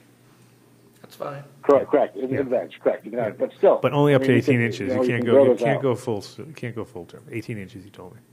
So. But unlimited of those. I mean, 1,000 males. Can you in order to find the one? But you can flip it 18. You can flip it before 18 and check everything and get an idea. You know what I mean? Just like be able to, or cut them back and then flip them. So there's a lot of ways to play that one. But that's the issues that I have with a lot of breeders coming to me today that want me to handle their gear. It's like, how many packs did you pop to find your male? Well, I got a 10-pack. It's like, maybe that's why it was good enough to, that you did something with that one. But I don't think that you really, that the breeder might have hit it right on the head that first time out of 10. You're not really doing them justice. You need to pop like 50 or 100 if you're going to be looking for a male to breed with. Find something special. Well, yeah, and in general, it's just like you can see them hamstringing everybody, and it's all based on dispensaries and the grows being pissed off and thinking that we're cutting into their shit, which we're not, because nobody rolls into Denver and buys weed off the street, really. I mean, I don't think it happens very often. You know what I mean? And nobody just like starts getting on Craigslist and running around and looking at people. So, it's like it's not. And the inside market is not very strong because it's pretty much like all goes to whoever, and that's it. There's not like oh, let's go stop by so and so's house, and he's got a whole shitload. People don't do that around just because it just seems like everybody's more focused on whatever they do, and that's about it. You know what I mean? What's that? What's that Twinkle Fest going down? I don't know. Kyle's Twinkle Fest. Is that your real theme song? Yeah, that's the real one. Oh, right. Well, we can play it if you want. We're not. Don't be shy. That's a boring one if that's what that is. So, James, we're you got 20 booths now? Is that what you're saying? No. We've got 15 booths. Okay, I thought you said 20 before. I was like, So, you like to 15 booths. Then I'll have all under my. We didn't double stack. We didn't double stack. My LLC. I'm kind of disappointed we didn't double stack because it was. Well, we weren't allowed to in the pavilion that we're in. Due really? to fire marshal, he would have had issues with it. Yeah. Okay. Unless we could have just done ADSIA there, but no, we tried. Yeah. We've even been trying for a donkey. Shout out to anybody in Santa Rosa that has a donkey. Still looking for that Need to donkey. borrow it for the weekend. Oh, wow. We found one in Santa Maria, Yeah. but once the guy found out we were in Santa Rosa, he said it'd be a little while. And so we're still using the kids' petting zoo cover, but I still can't find a donkey. But Can't we just do like a life-size cutout? Can't you do a life-size cutout donkey and then just have it somewhere good and people can take That's photos? what we might have to do, but it's not nearly as Photos, easy. I know. The whole thing is that way I can find her whenever I need to find her. Right. If I tie up balloons to the donkey and chain her to the donkey, then I can always find her. Right. But I think it'd be the way cutout's easier to. not going to be nearly as fun. I think way easier to get the cutout and then strap it onto the side of your one of your because you have to get a photo Oh, camera. yeah. You have Dude, to. I do. Yeah, we will. That's what you Okay. have to do. See, there you go. No, I didn't have to say yep, anymore. yep. Don't say anymore. Say no more.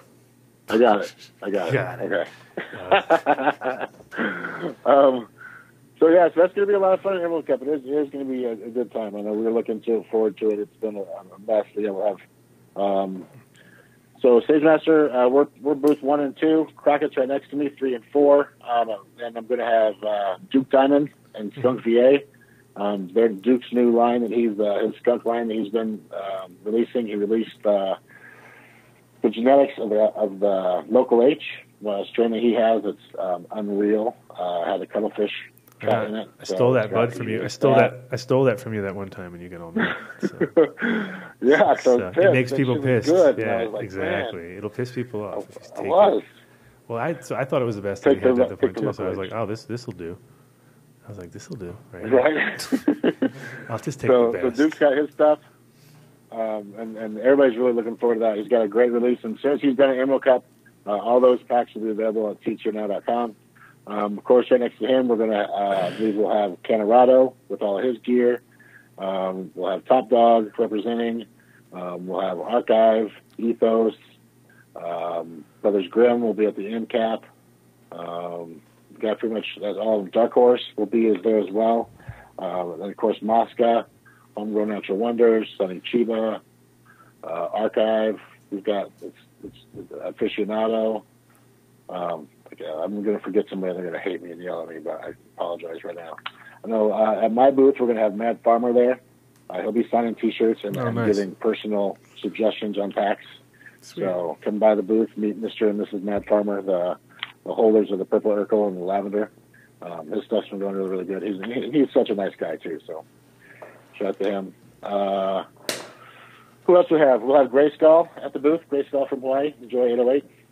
I know that my insurance guy will be there as well. I've been working with a guy for insurances. That's a little left fieldish. What's that? My insurance guy. Is that a new DJ? Is that a if new you'd seed had company? insurance on your crop this year, you'd got paid in Santa Rosa. Right. So, and Hazel's dad, like maybe 4 years, just because the U.S. doesn't want to write insurance policies on it, doesn't mean the U.K. won't. And there's a little company called Lloyd's of London. I think they're they're a small little company over there. Mm-hmm. But they write insurance companies all day long. Well, a couple of years ago, Hazel's father got into some issues and he lost his crop, and they reimbursed him $1,000 a plant. And so, if you'd have had insurance this year, you can get crop protection out there. This shit's legal now; it's recreational, and a lot of those farmers could have had crop protection. That's pretty. That's a pretty good deal if you're. I mean, even though it's not, obviously you could have made a lot more than $1,000 per plant, but $1,000 per plant when you come when you're talking about compared to zero plans. Nothing. Zero bucks per plan. Right. It's So huge. that's who insures all of my seed vaults is Lloyd's of London. I've got my policy for them. So that's why, just because U.S. won't do it, other companies will. And it's, I really felt bad for those guys in Santa Rosa. And so had they had insurance on it, they could have gotten some cash out of it. So, but he'll be there. Also, we'll be doing a couple trademark things, and then Exotic, of course, is going to be on the back wall. Exotic just took home 3 cups at the last at the SoCal High Times. Almost a clean sweep. 3 cups is pretty damn good. He'll have his new milk and cookies strain, so just won for the best dry sift. Of course, his cookies and cream and all his big winners right now with that. Oh, he's on a roll, that guy. He's on a roll, that guy. He has no. But he quit growing for about a year, and then now it gives him it's like 25 cups in 3 years. So it's more than just It's not a coincidence. You're buying cups, blah blah blah. No, Yeah, it's not a coincidence. It's not just getting lucky. This guy works his shit, and it shows. And so I always love it when the stuff he sends out for testers that wins a cup. It's like the tester shit won the cup. It's crazy. That's what happened with Mr. Clean last year. I was one of those testers, and it won it. It won. So, yeah, so look for him. I think he's got a buy 3 packs, get a free pack free. And so he'll be having deals. All my guys will having deals. Of course, stop by booth 1 and 2. Stage Master might be there. He might be out and about, but he might be there signing shirts and offering personal recommendations for personal consultations for 15 minutes. Yeah, is that for a small and then fee. back rubs or something like that. Is that what, you never know with James. James promises a lot to people. That's the thing. But I usually come through. Open road. So. Exactly. So, well, sounds good. Where the hell's Tim? What's going Cool. on? Tim's. Phoebe and Tim. Phoebe just told me that Tim will be on at more like 4 o'clock. So Okay, what time is it now? it's more like right about now. Oh, okay, well, there you go. See? Now. That's all right. That's right. We run a tight ship around here. Normally, our shit's seamless. Normally, we would actually be transitioning right now, and be like, "Thanks, back to you, back to you later, James." And bam, you know how we normally roll. But today, we decided to be totally awkward and not so sophisticated. Yeah. Actually, it was fun to watch other people. Like Tim went to broadcasting school, the kid that was here earlier, and he goes into that mode. He can't help it. He has to go and thanks to you guys, it sounds so great. And I'm like, oh my god, dude! If you did that, imagine if I did that, it'd be so annoying. So anyway, I guess we'll just wait for Tim. I'm afraid he's going to forget if we don't, because I know he's overworked. So you may have to stay on the line, but. In the meantime, might as well give Matt some time since we're just hanging out now, blibber blabbering. We're barely even doing any of this stuff. SeatsHereNow.com, obviously, for all your your gold standard. All the seeds. The gold standard. The gold standard of genetics. All new website goes up, say Monday morning. And so we've had a beta shutting down. We're shutting down. What's shutting down. Midnight. Counting everything in stock. Yeah, or tonight at midnight because I want to count everything, get all my inventory up to stock. That we reopen fresh counts. Yeah, we've got everything, and we're probably going to find some new stuff. We've got a whole bunch of deals going as far as on the reopening, a bunch of free stuff, a bunch of Colorado free packs, and Sage Master free packs. Gotcha. All right, well, sounds good. Well, cool. If I don't hear from Tim in the next 10 minutes, I'm going to text you. All right.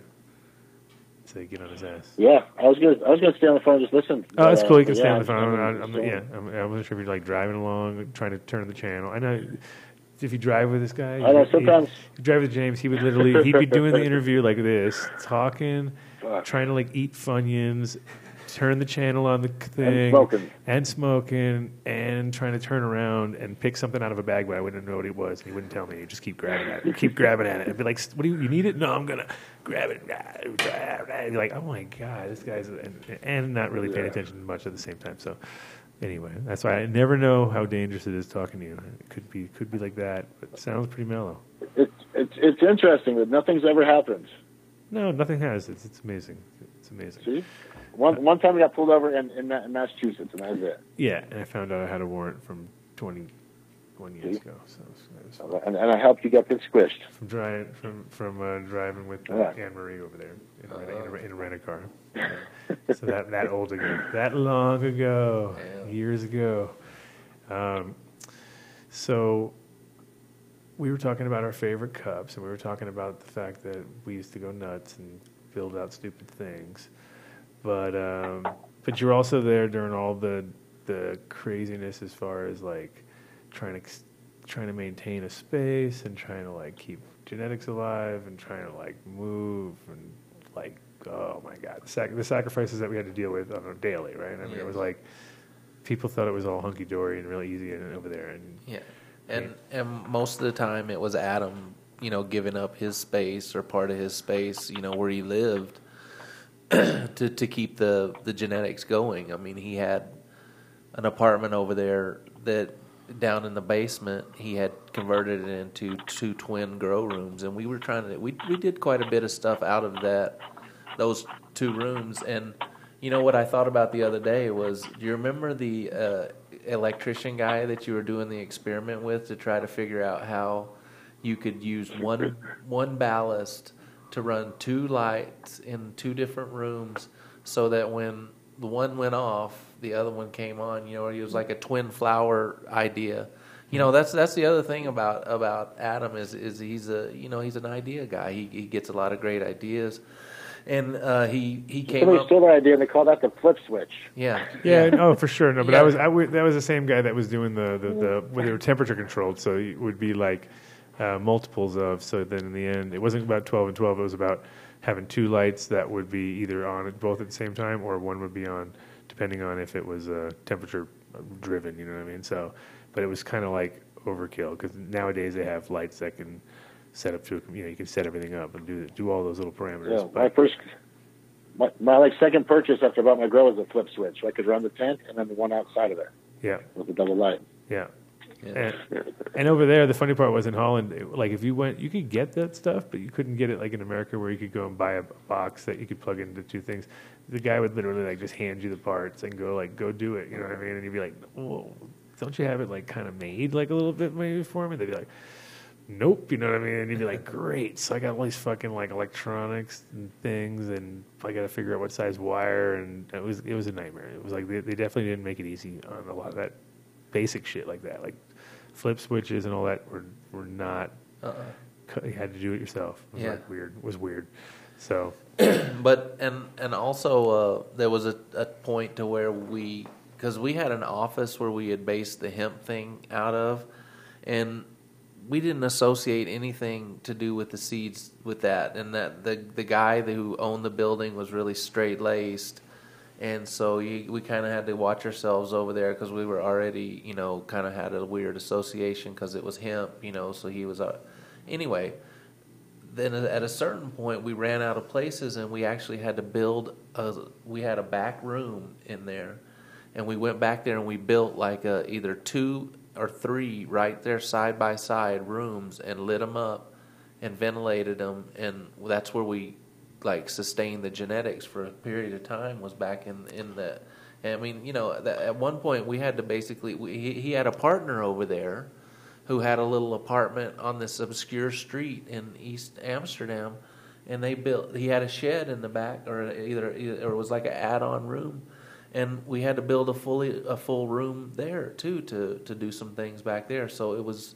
We had to utilize any space. All driving the Vespa get. car, of course. Yeah. And that's what made it. I didn't give a shit. As long as I could drive my Vespa car from spot to spot and load it down with as many things and stupid. There was one time when I was driving, and they did these spot checks over there where they would just be like, you follow us, and then you'd have to follow them, you know what I mean? So I was coming off the North Ferry, and I had soil, and I had like clone, soil, lights, weed, hash, cash, everything on me. Like every aspect of weed was on me at one point. Like I just had it all in the car. I was driving my little car, and I had like all those things, and I was like, oh, I'm getting pulled over. Holy fuck.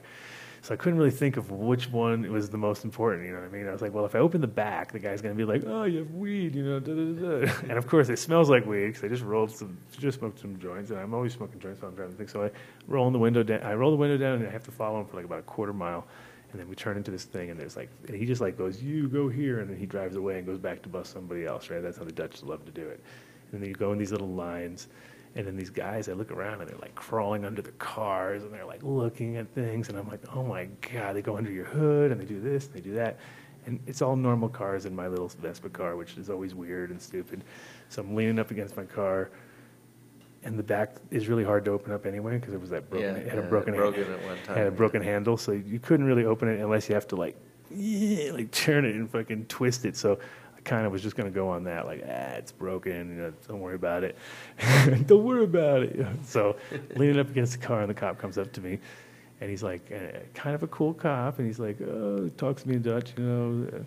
And I'm all, no, American, you know, just straight away, don't start any Dutch conversations at all. Just start talking about, oh, America, where you from? And I'm like, oh, New York, oh, and he gets fucking excited.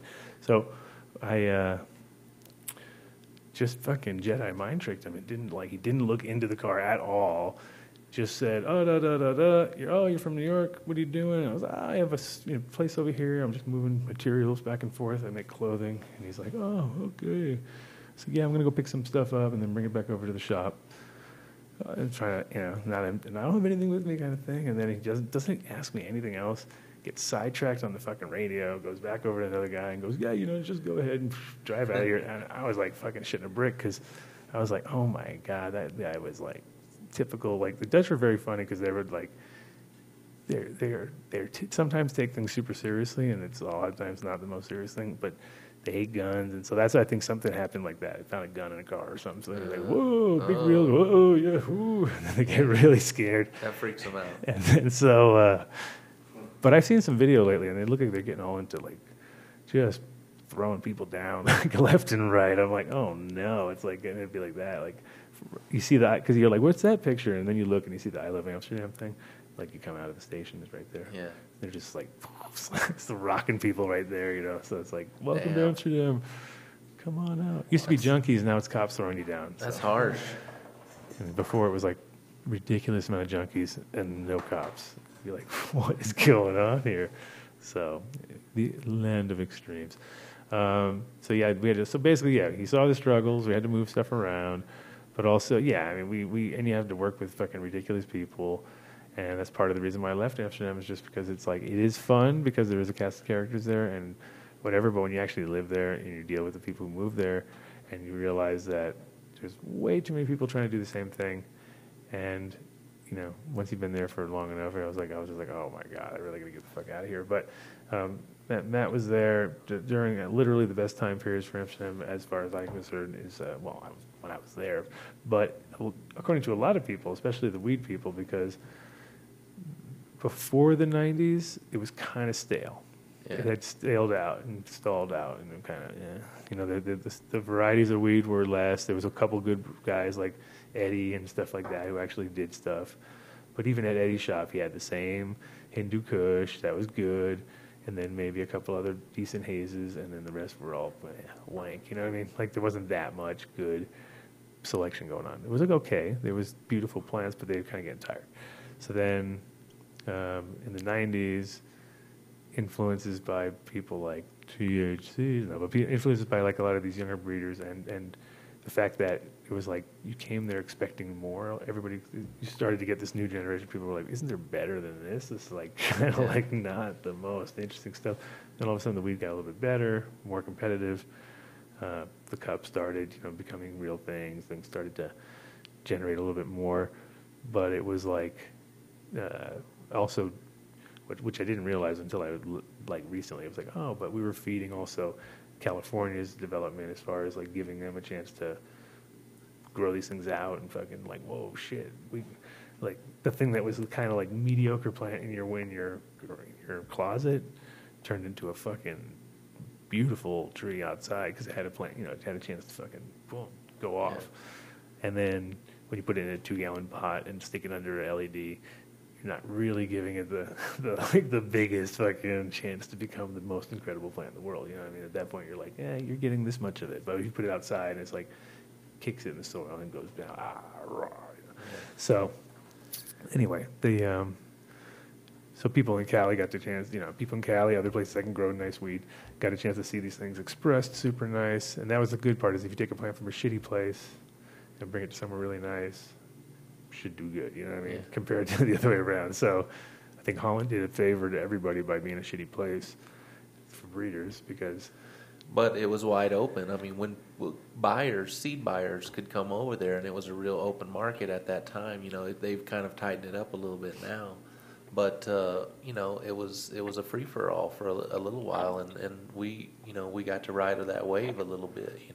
yeah. Well, I mean, the thing is, the cups, surprisingly though, we didn't do the greatest. We would do some sales on some years, okay, but a lot of times it was like people were too scared to bring them back. That was the biggest problem. I had for every person who bought a pack of seeds, there was 20 people who told me all about reasons why they wish they could buy the seeds. You know what I mean? I'd be like, oh, James just left.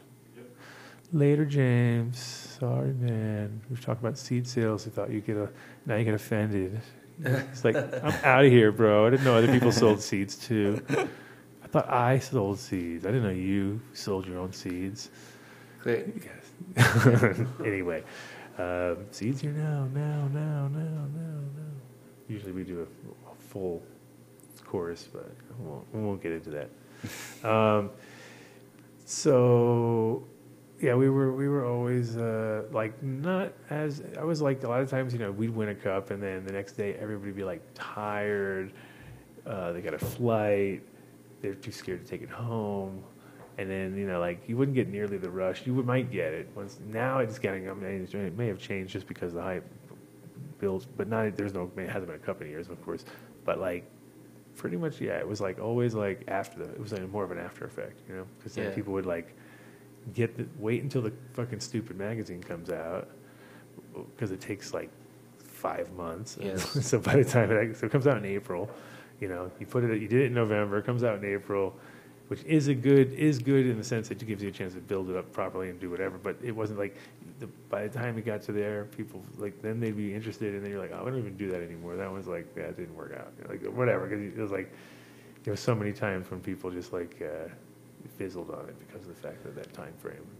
Yeah, Kinda and you can't blame them. People were scared, but we still was able, and we had our cast of characters. High Times had some crazy people that traveled with them, and they used to come and hang out. And then we had some people that would come over. So I saw that Tim tried to call me, so he's probably calling my number, which is weird. So let's see. Hold on. No message. Not messages, bro. Uh-oh. Tim. Mr. Bean says he's calling Blake again. Okay.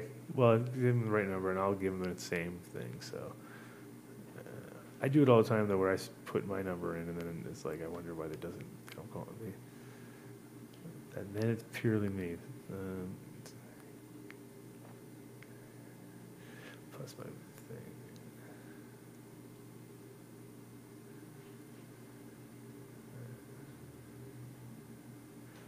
All right, so we'll have Tim Blake, organizer of the Emerald Cup. He's the man. Yeah. And he's stressed. He might be stressed. He takes it with stride, for sure.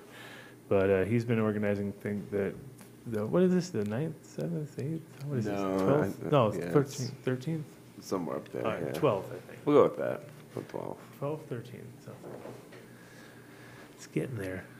And the thing is, it sucks because the first couple of years I didn't even really comprehend, and then I went and I was like, oh my god, this is the best one. Yeah. Just because it's good people, and it's run well. That's why we're gonna have Tim on the show. But it's they had good food, and it was it wasn't like a hip hop show, and then jam it down your throat, kind of compressed vending where you can't move and stuff. It was all spread out nice, and it was it was a well put together event, and just it grew fast though. It's now with people flying in, it's Spanibus style, where people are all coming because it's they know they can get the best seed run at the same time, hit everybody up. I saw guys going out with like the guys from Davenport. They had like he was on his way to Puerto Rico, and he had a fucking wagon just full. You know, everybody's seats just stacked. You know, I was like, damn. It's like, yeah, I'm going to Puerto Rico. Got a 100,000 square foot building there. I was like, holy shit. Wow. So yeah, people were going deep. So it's good. It's a good one. It's a good place, and it's good because right before for me, I like it because it's winter. So we are a winter brand. So it's good. So we're going to be there and represent with Hoodlum. Last year we just sold every single thing we brought. So we'll try to do that again. And then you get to launch your seeds, and then people have a chance to sit on them until the spring and kind of get ready and not rush around. And it's all in one spot, so it's kind of gives a good. The timing's perfect. And then it's like you kind of get the one reunion a year, like and you know everyone's going to make it at some point. So yeah, great event. Where's Tim? He knows. Now he's been hearing it from everybody. So. But you know what I had forgot to mention earlier was, let's talk about your flair for display window designs and stuff like that. This guy had all kind of different wild ideas. At one time, we did Star Wars, we did Powerpuff Girls, we did Teletubbies. I mean, like, name a couple more after that. Those were definitely the key three that were like that. Dexter's Lab. Oh yeah, I did Dexter's Lab. I did Dexter's actually at the time. Yeah, I was, and they were all weed related, and they were all intense, and like the Star Wars one came out really good because it was blacklight, and we had the tie stick fighter, of course. We had the tie stick fighter and and we did X-wing, and then they had we had buds, and all buds wherever there could be buds. We had. Yeah. Darth Vapor and the characters, like the stormtrooper had we took some small tubing, and put some electrical tape around the bottom and made it look like one of those classic acrylic bongs, and then he took a tiny bit of cotton and had it coming up out of there, so it kind of looked like smoke coming out of there. I mean, just the tiniest little details. Well, it was good because it took one of those overhead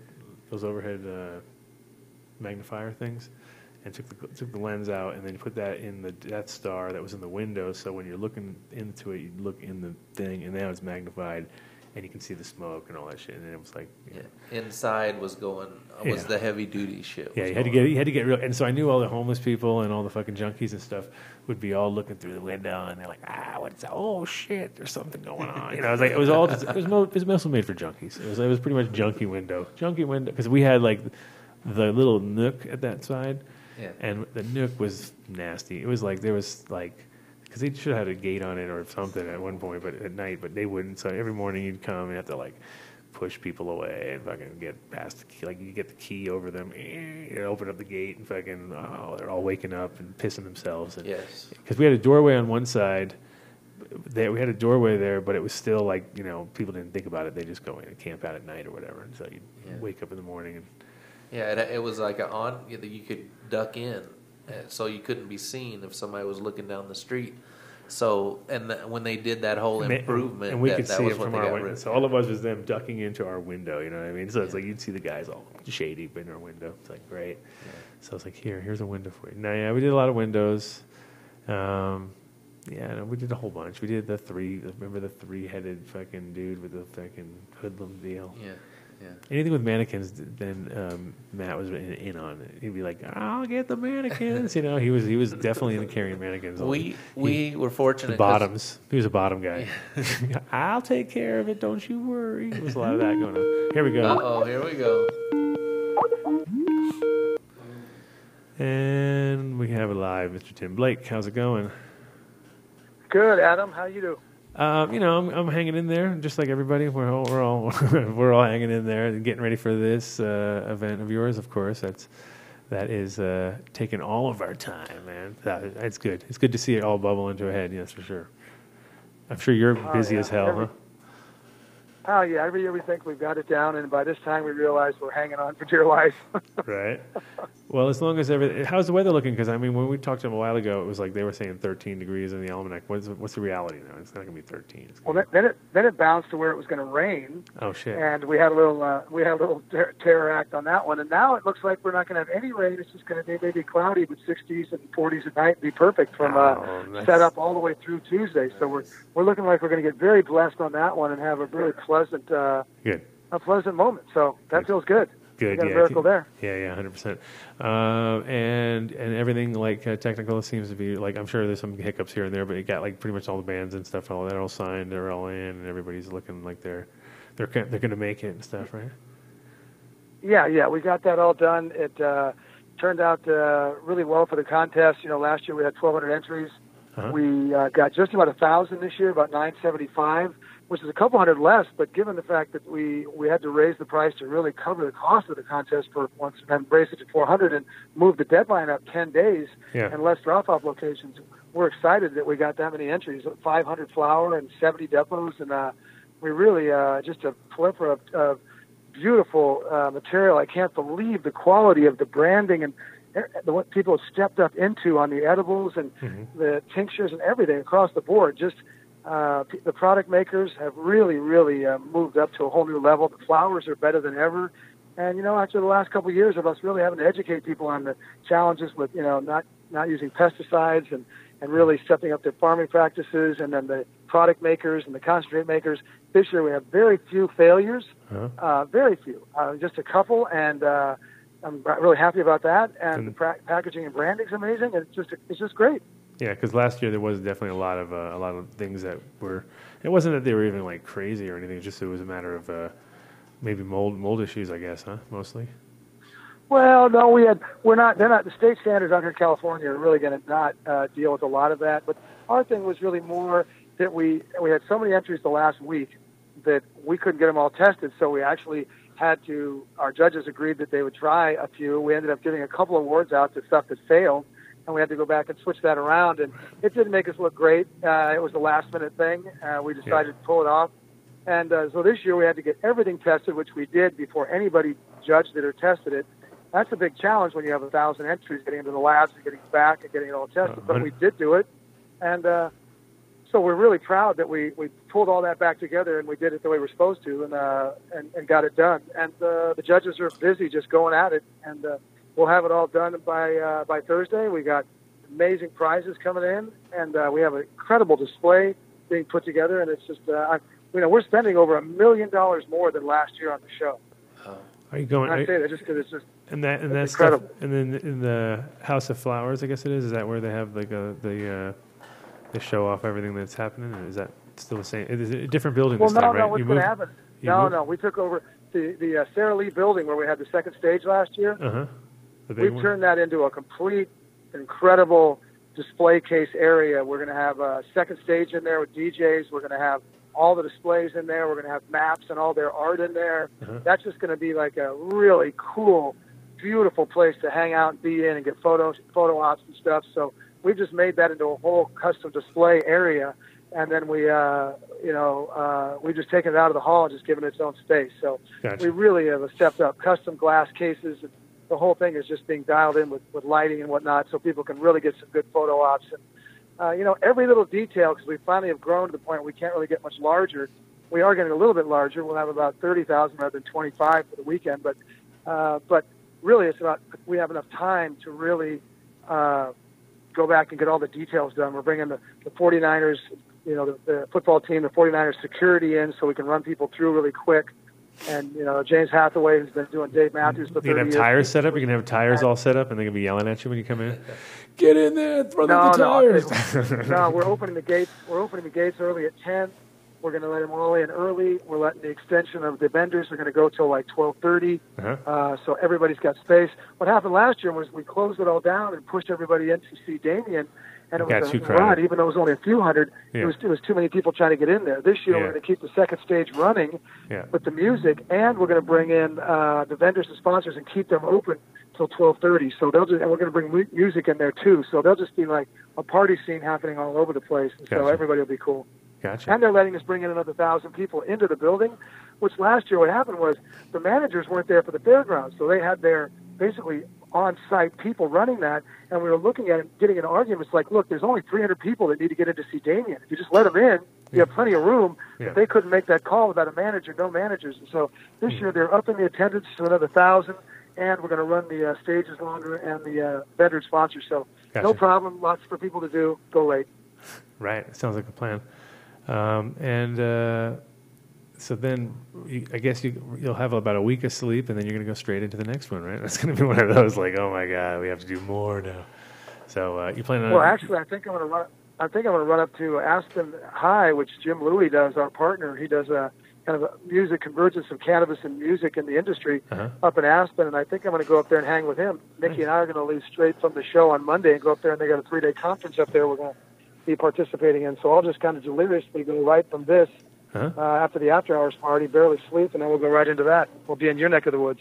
I know exactly. I'll be seeing you on the way out, I guess, because I'm sure on the way in, I'll be driving. I'll be still driving. I'll be driving back because I'm taking the long route. I get to be the rock star. I get to be the rock star except for when I'm driving. Then I'm just like every other guy, right? It's like, oh my God, I'm driving. But you know, when you get your own gear and stuff, it's like I'm gonna sweat it out myself. It's like it's actually fun though. I have my co-driver with me here, so he knows it's fun. Yeah, that's okay. You know, And maybe a potential other. We'll see. If I have 3, then it's all good. You know, we just flip it. Well, I'll bring you some presents and drop them off. I'll bring you some entries left, or send them with you or something. Yeah, no, for sure. Last time we didn't meet up in time, so it was kind of we were like, where is he? He's like, Oh, you know what? Yeah, trying to find you last time. Yeah, we didn't get those entries. We didn't get that done this year. Done for you, so you actually we'll get that ahead of time. That'd be That's great. one of the things when you're overwhelmed with that big of a show. No, I know. All those little details kind of got lost. But Exactly. this year we have enough time, so we will definitely get you a judge's pack for you to go through this year. That'd be great. And then I'll make film them a top 50 and put it away myself personally, so you can try it over the weekend. Sounds good. And then we'll film it all, and we can put it out to everybody. That'd be awesome. Well, that's cool. Yeah. That's cool. We love to pre-plan all the great stuff because you know, once you get there, it's hectic. It's hectic at first.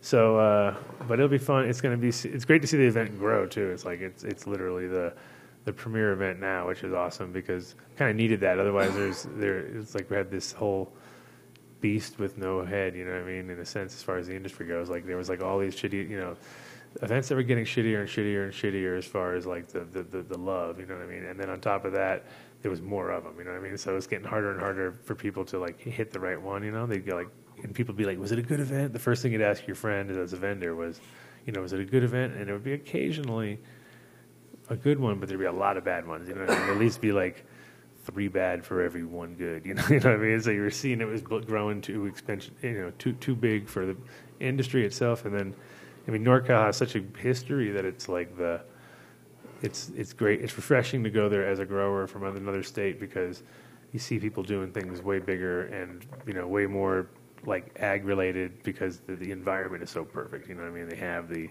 They just have the terroir. So you're like, all right, well, this is actually, it's kind of hard to argue. You know what I mean? Like Colorado has okay growing outdoors, but it's very microclimatey and there's a few zones. You know, the Western Slope is beautiful. I mean, I'd love to be there because I just don't want to be there, you know? like I want to be there, but I don't want to be there. So if you give me a helicopter and I could fly there, and it'd be great. You know what I mean? But I'm not very good at that yet. So, well, I'll tell you what. Yeah, we're more excited than ever. I've never been so excited about putting a show on because there's so much that I want to show people, and our partners keep talking about the experience people go through. And so every element of this show, we've looked at every detail so that when people come in here this year, they're really going to just be really comfortable. They're going to be inspired. They're going to feel the vibe that we put out, but really tightened up and really presented on a world-class level. So everybody's going to have a great time. And I'm really excited. We're going to have a great after-hours party on Sunday that we put together. And all the different, you know, elements of the show are going to just be rocking. Nothing will be, we won't drop you out or anybody else. And it's just going to be incredible. oh yeah, okay, sorry, I was just pulling the key out. I got a key here for you. KTI.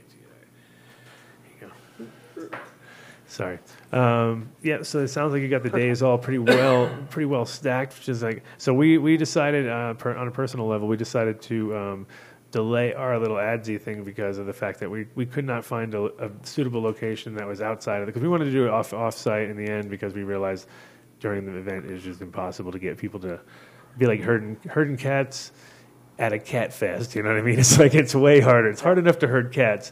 Once you bring them to the cat fest, it's impossible. You know what I mean? You're like, oh my God, I've just lost all the people that I'm looking for that I need right now. You know what I mean? So I decided to skip that one this year. We're going to do 420 out here, which is now turning, I think it's going to start again out here because everyone is so sick of having failed events out here in Colorado, which was like becoming the norm to the point where people just feel like no faith left, you know? So now I just checked out a spot yesterday, and I have a group that I know is very capable of putting together a good show, and they're showing some big interest. So I think there's going to be some decent stuff going on back out here, which would be nice to see. So eventually, when you do your on the road, when you get hopefully they'll open the door for you to be able to do your Emerald, nationwide edition. I hope at one point soon, right?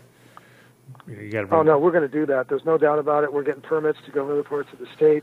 We're building the show. I mean, the people that come in with this are all world class, from the box office to the design, security. So that we're built to go on the road. These guys do Lollapalooza. They do big shows. Now I see what kind of staff. You got 25-year career people that have done 1,000 shows apiece that really know what they're doing. So, we're built to do that, and it's going to be a lot of fun. And I'm looking forward to it. I'm more revved up now. It's like first we jumped out of the triangle and that came to Sonoma, and now I'm looking at really jumping across the state and then across this country and just bringing this educational forum and the vibe we have and all of our farmers and all of our techniques and everything, and just bring it to everybody and inspire them all and show them how the party goes.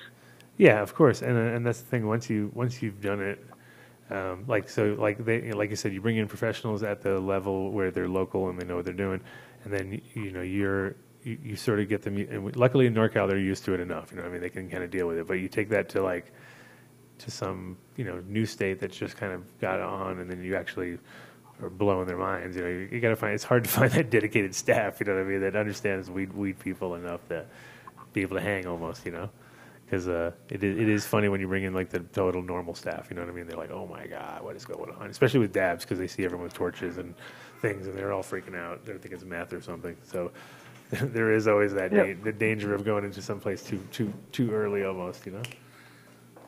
Yeah, but what? The people we've got now, we've got Niblis from Pennsylvania. They do set design. Dave Hathaway with Dave Matthews is in Colorado. Uh-huh. We got the ops guys are down in San Diego. I mean, Red Lights in Virginia. So we're all over the country. But the thing about it is these people are used to living on the road, building shows, and going around the country. So it's no big deal to them. These are moving people, and so they're easily able to do it. I mean, Dave Hathaway just did 13 days at Madison Square Garden. So I mean, it's just not a big deal to them. They just come in and set it up and just move the show. So I'm really excited for what they can do for us and how they can really take this blueprint and bring it in to other areas. And so and they really get with who we are and what we want to present. And so the signage that you're going to see and everything that we feel, they're able to transfer that into reality in a version people are going to feel. So we're putting the Area 101 temple in. You've never been to my place, but my place is full of altars and like a temple, and they're going to build that right into the show for our Emerald Cup products. And so you're going to see like a temple area right off that with the Sara Lee. And what they've done for the display, we're finally bringing the display into a world-class level. So we're finally stepping up and really matching all the different elements of what we're doing. And like I said, I'm just really, really excited for the audience to be able to come and see this come together. And if you get out there early, come out and see this. And next year we're going to take the whole Flamingo over. The hotel, they're going to let us take the whole hotel over. We're going to end up being able to run our staff and our parties out of there. It's going to be 215 completely, and they'll let us just take it over. And so we can set something up there and have people coming in out there, and it'd be really 215 friendly cannabis hotels. I'm sure Mr. Bean will have the suite figured out as fast as possible. It's the Bean Suite. We need one of those buildings, the whole building, and nothing but the building. I'm sure. So I know how his brain is working. We stayed there. I mean, I stayed there when I was there one time. It was definitely a great setup for that. And then also, I know it's Hazel's favorite place. So that's perfect. She's happy, then everybody's happy, right? Well, when you can go to the pools and the hot tub, and you can just be 215 friendly with cannabis. Once we take the whole thing over, so every room is taken over with cannabis people, then we won't have anybody complaining. Yeah. We can do whatever we want. We can smoke anywhere we want. We can take the party rooms and have 500 people for after hours parties.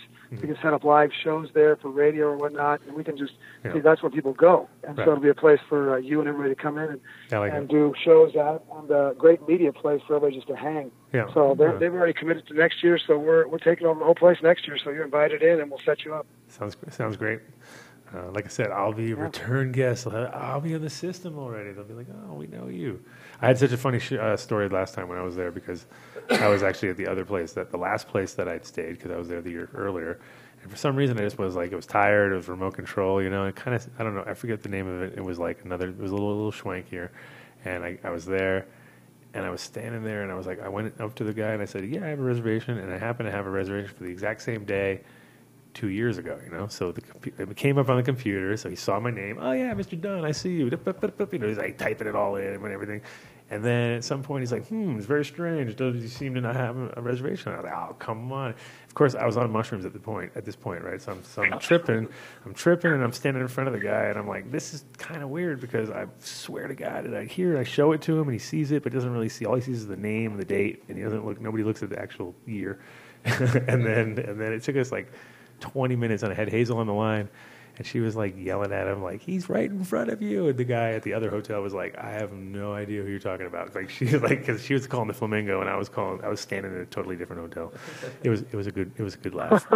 When I finally figured it out, it was that trippy moment where you're like, maybe I'm totally wrong, and I realized like, holy shit, I got to backpedal out of this place as fast as possible now. How do I do that? I was like, I think I'm in the wrong place. And right as I said it, she said the same thing. She's like, are you sure you're in the right place? And I was like, I think I'm in the wrong place. You know what I mean? Like walked back and figured out where it was and drove there. And I was like, when I got to the Flamingo, it was a raging party.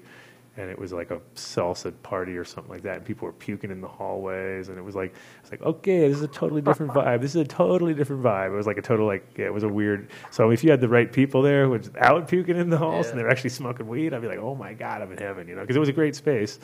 And I had the funky little room, but I was tripping balls. So it was kind of like, you know, the doorknob was shaky, and it was great. It was good. It was classic. I had the classic. Vegas is fun. They put me in the weird room just because I was tripping. You know what I mean? Instead of being in the good room, but I just kind of was I was in the weird room on the inside of the building, right next to the club or whatever. So yeah, funny place. But I think in general, the way the bungalows are set up in the back and everything, it's awesome. Like it is ready to roll. So Tim. Is there any tickets left, or there's anything? Because I've had a whole bunch of people hit me up for like discount codes, and I already hit up Hazel, and she said forget about it. So I was like, oh, they're already sold. Are you guys sold out or what? No, we're not sold out. We're moving tickets as fast as we were last year. It's going to end up selling out by the weekend. We're always the last week by. Every year people come in. It's the cannabis people, so they come in the last 10 days. Yeah. We're moving tickets well though, and they can get them at theemeraldcup.com on Eventbrite. They can go to the stores in Santa Rosa at Mighty Quinn, or up there in Ukiah and Mendocino. They get them at our place or Big Music. But online, Eventbrite, theemeraldcup.com, and we do have them. And if people are looking for discount codes, we are giving breaks to our vendors and family. We're giving them the early bird tickets and stuff. So if you got a list, just send it to me, and we'll get some people in. Gotcha. We're gonna cram them all in there. We always have huge staff that comes in, a huge group, and then we sell it out on top of it. So we'll end up with 16,000 people there on Saturday, and the place will just be packed. Gotcha. Sounds well. I can't wait. It's going to be yet another epic event, and then of course with this year's Santa Rosa situation and all that, and it's going to be great to see the people who are still hanging in there, and on top of that, just being able to network and get everybody kind of like helping each other out. I think that's going to be the underlying tone of the event, besides obviously great music and all the good shit that's going on. But at least the family side of it will hopefully ring through a little bit, which I think it will. And well, it has to at a certain point, because once you see somebody you haven't seen and the shit that they've gone through, and is there any way that they can help, which I'm sure like James is going to do and other people are going to do, like auctions and stuff. Well, we did. We gave up $50 for every entry, and we have almost 1,000. So we're putting $50,000 up in the Emerald Cup there. We matched $25,000 of our vendors and sponsors, so that's $75,000. Mm-hmm. We're putting an online where they can put money up. We got a few $1,000 in there, and then we're also going to have cans at every booth to push our vendors and sponsors in and give awards to the ones who bring the most in. So we're hoping we get another 100,000 there. So we're hoping we push $200,000 for the victims of the fire. And one of the things we're doing is like John Lumpa. We're gonna give him a booth. Because he needs to come and sell his seeds or whatever he's got, come in with his group, and so we've lost everything. So we're going to give him a booth, and we're going to do everything we can for all these people, and then we're going to go up there and give an award out to Dennis and Ned from Absolute because they opened up their whole shop to the Red Cross, and they just basically let their place get run over as evacuation relief center. So we're going to give an award out. We're going to acknowledge it. We're going to talk about a couple $100,000. We're going to really bring the community together. To celebrate the miracles and also mourn all the loss and stuff. So it'll be the first really gathering of the tribe and the community, even of Santa Rosa, since the fire. Yeah. And that's still, people are still really, devastated emotionally, mentally, physically, financially. So it'll be something. And then, of course, we'll give a lot of tickets away to the veterans and, and the guys coming in. And then we're helping out all the federal prisoners that are still sitting and rotting in jails for nonviolent crimes and stuff. So we have several funds and charities we're putting together, and that'll be something we're really proud of. It'll be something to talk about. There's so many elements of the show that between all the speakers and all these benefits and the two poutine areas and all the media coming in, it's an amazing educational forum and an inspirational gathering. And like I said, this year I'm looking forward more than ever because I get to actually go see people and enjoy some of it, take it in. So, cool. Sorry, I had somebody visiting. Okay. I was trying to. No, it's okay. No. I was trying to read lips through the glass there. So, great. It's great to see that we will have like a meeting spot. Everybody will be able to figure. Exactly like you said. It's just going to be like kind of an emotional but yet awesome event for everybody to be in one place at one time. So I'll be looking forward to seeing you and running around and hopefully get a chance to relax yourself at your own event because I know how that goes. I've done enough times where I heard my name 5 million times in a 24-hour time period. I'd be like, oh my God, if I hear my name one more time. So, it's hard to relax and really just get high because there's just so many media people running around and there's so many people coming at you. And you got to remember everybody's names and just try to keep track of all of it. So I'm waiting for the awards to get done. Yeah. At that point, I can start partying. We can get towards the after hours party, have a great time, and then head up to your neck of the woods. Awesome. But until then, we're going to definitely hold the show tight and get it done. We got a lot of judging coming in over the next week, and wait to see the glass prizes and all the stuff we've done for the contestants on that side too, which is some amazing work by some incredible artists. So, it'll be great. I look forward to seeing you guys there, and come in early if you get there. Come to see the show, get it built, and come hang with us, and I'll get you that judges back so you can start having some fun early. Sounds like a plan, Tim. Tim Blake from the Emerald Cup, main organizer, the main man from.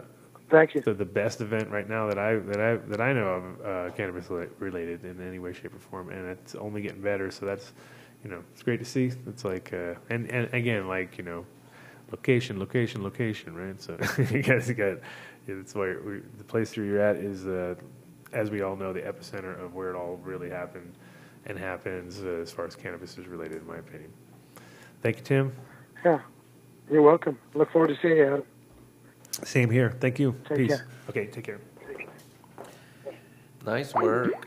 Yeah, nice work. He's got such a major event now. It's like, wow, you hear how big it's getting, but you also hear how relaxed he is because he definitely has pros working like Redline and those guys. Those are all like real professional companies. That's what they do. So I mean, when you bring them in, you pretty much know that you're getting all those little details handled that you thought were, like all of a sudden if you have some bunch of stoners there like us, so you guys did like, put the thing where the cars are coming so they know they're coming in the thing. I totally forgot. I didn't get out there. The cars are all, just like there's a million little issues. You bring in the professional guy. That's what they do. They line it all up. Put the right signage. Put the right. They know exactly what the codes are. How to fucking let a wheelchair through. There's like, things you got to like think of, especially when you're doing a specialist, large amount of people, and it's all, ebb and flow and all that. We had our share of events, right? We did enough little events along the way. We had lots of little. We had a Retox parties. Remember that? Drum and bass party. I was wondering if you were going to bring that up. Yes, there was a point in time where Adam started like a party production thing, and we basically made our own parties. He made a deal with a club there locally in town. then he brought like, famous in the scene in the drum and bass scene, famous DJs from England and MCs over. Well, I had Adi. I mean, Adi, she knew us up. Yeah. So we had a Israeli DJ friend who basically ran the Israel scene, which was quite small, but at the same time, like, very dedicated. You know what I mean? They had like a real. The thing is that the Israelis are like party animals in general. Like, they just all are. And then you mix that with drum and bass and the style of music, and then they bring over DJs and blow their mind anyway. So we had her, and then she would tell us who's going to be the next hot DJ, and we'd be like, okay, yeah, sure. And she'd have Bad Company, or she'd bring over Andy C, or she'd bring over all these people that were just crushing it. Like, and now we've had them all. We've had like almost every major long-term, Ganja Crew and all the major big players came through. And so in a way, it's like funny because now they play here, and I'll be like, oh shit, like they're playing a Beta, or they're playing Red Rocks or whatever. You know what I mean? And it's just like, I remember when they played for us for like we always got a good deal, like $500. Like we didn't charge because we got them on a Sunday. We did Retox. And so we had to organize everything. Like we did the door, we did and they basically all they did was the security and the bar, and we do the rest. And so we got to keep the door, and they made the money off the bar. So. Yeah, we didn't make a lot of money. We didn't make a lot of money because anytime we had a good show, we had to like pay all the way around. Oh, it was not a money making venture. Not by any means, as usual. Yeah. And there was other scenes that people made lots of money, but I was like, well, it's because it's almost exactly the same as the weed game as far as like, you could sell Bammer swaggy weed and make money and probably just because they sell tons of it or whatever, but you can't smoke any of it. You know what I mean? Yeah. So it's almost like if you had music that you like didn't really love, or like kind of like, but it really people love it. You go burp, burp, burp, burp, burp, burp. Damn, they love that. Okay, I'll do that. And you had to do that over and over and over and over again. And then at a certain point, you'd probably hate yourself for doing that. But if you love what you're doing and you're like, oh, what about that? And then all of a sudden, just fucking something grows out of that. It's way easier to maintain. You know what I mean? Yeah. And so anyway, the parties were a lot of fun. What was she needing? She was like, she needed to get in there clean or something. I don't know. Oh, to grab that stuff, maybe. Yeah, there Some of was that stuff that was in the back. Food going in there. Huh? She's setting food. Oh yeah. Huh. Oh, just to hold it. Huh? Melanie? Oh, Melanie. I don't know. I don't Seems know. like she's being productive, so that's not Okay, bad. that's fine. She can use all of our space for whatever. There's food going up, so I'm thinking, Okay. go hit that, Oh yeah. So maybe it's a food. I don't know. It seems like they're really setting up. Oh, wow. But one thing, it was during those times that we really got to bring your idea of the light box into its own. You know what I mean? Like one of Adam's things that he always wanted to do, because we were always doing he had a laminating machine, so we were always looking for promotional stuff that we could do with the laminator, the in house, And so the famous laminator. Yes. So we were. So he said, just build me a box. He goes, I want a light box, and I want to mount the light inside the box, and I want to cut the thing out, and I want to put my paperwork, the laminated paper that he printed up. I want to put that in there, and then so when the light comes on, it like blasts the name or whatever, and then he says, and I want to control it. I want to be able to turn it off and on at will. And so, man, we were high teching it at that point. We were like, come on, it's like simple shit that we should be able to. Don't you have that? Anyway, we made a Retox sign like that out of rubber. But they still don't have. I mean, nobody had it though. We were the only ones that had it. Nobody had, but we would come up with cheap props for parties that were quick. Boom, light box, easy, things like that. There's Melanie. Maybe she can come talk about it. What the hell are you doing in my room? You want to come on the show? No, maybe. Yeah, see, there we go. We got guests. Yes, I knew this was going to happen. Oh, okay. I figured, I knew that way I could just drag people in off the street. Give me 2 minutes. Give me 2 minutes. Give me 2 minutes. Then I can find out what the hell's going on. I don't know what's going on. So I asked him. He's like, I don't know. There's food, and I was like, oh, yeah, something's happening. Something happening. Tell me, give us an update. What's going down at the Metlo? What's going down at the Metlo? Well, this Sunday we got a holiday pop-up bazaar and social here at the rooftop. We've got 13 local vendors, local artisans, hemp-based products. here from 1 to 7. And so it's here at the Metlo. We can share a social media graphic. There's an Eventbrite, but it's private. But we will have, blazing up in one room and local artisans. We've got Umba from Boulder, Eden Creative Collective. So for all you ladies, that would be awesome to get your New Year's gear. And so that's what we got going on. Great. And so you said it's private, so I can't really give that out. But if you're really into hemp, they could probably come down here and probably weasel away up. Yeah. Just So look for the little active chick with wearing the fuzzy hat. You Yeah. wear the fuzzy hat? I'll wear a fuzzy hat. Okay, wear a fuzzy hat. That'll be easy. Yes, come on down. But there'll be activity down here. And this is an easy spot to find. Right, and the password is choose hemp. So if you can say that, Oh, there you go. There you go. Should be easy enough to remember. And you said it's from 1 to 7? 1 to 7 here at 1111 Broadway, the Metlo rooftop. I love saying 11:11 too. 1111. It's easier. Yeah. It's like the easiest thing. It's like lovin'. People can't. Well, plus there's a lot of my friends are like really into 11:11. Oh yeah, we totally are. It's the one. Like already one. have been. Exactly. It's the Yeah. one. People It's know the it. one. And it's It's the the ultimate. one. Like, We can do this. It's true. So everybody. It's all the ones. So I'm stoked to have a good, easy to find address and. Yep.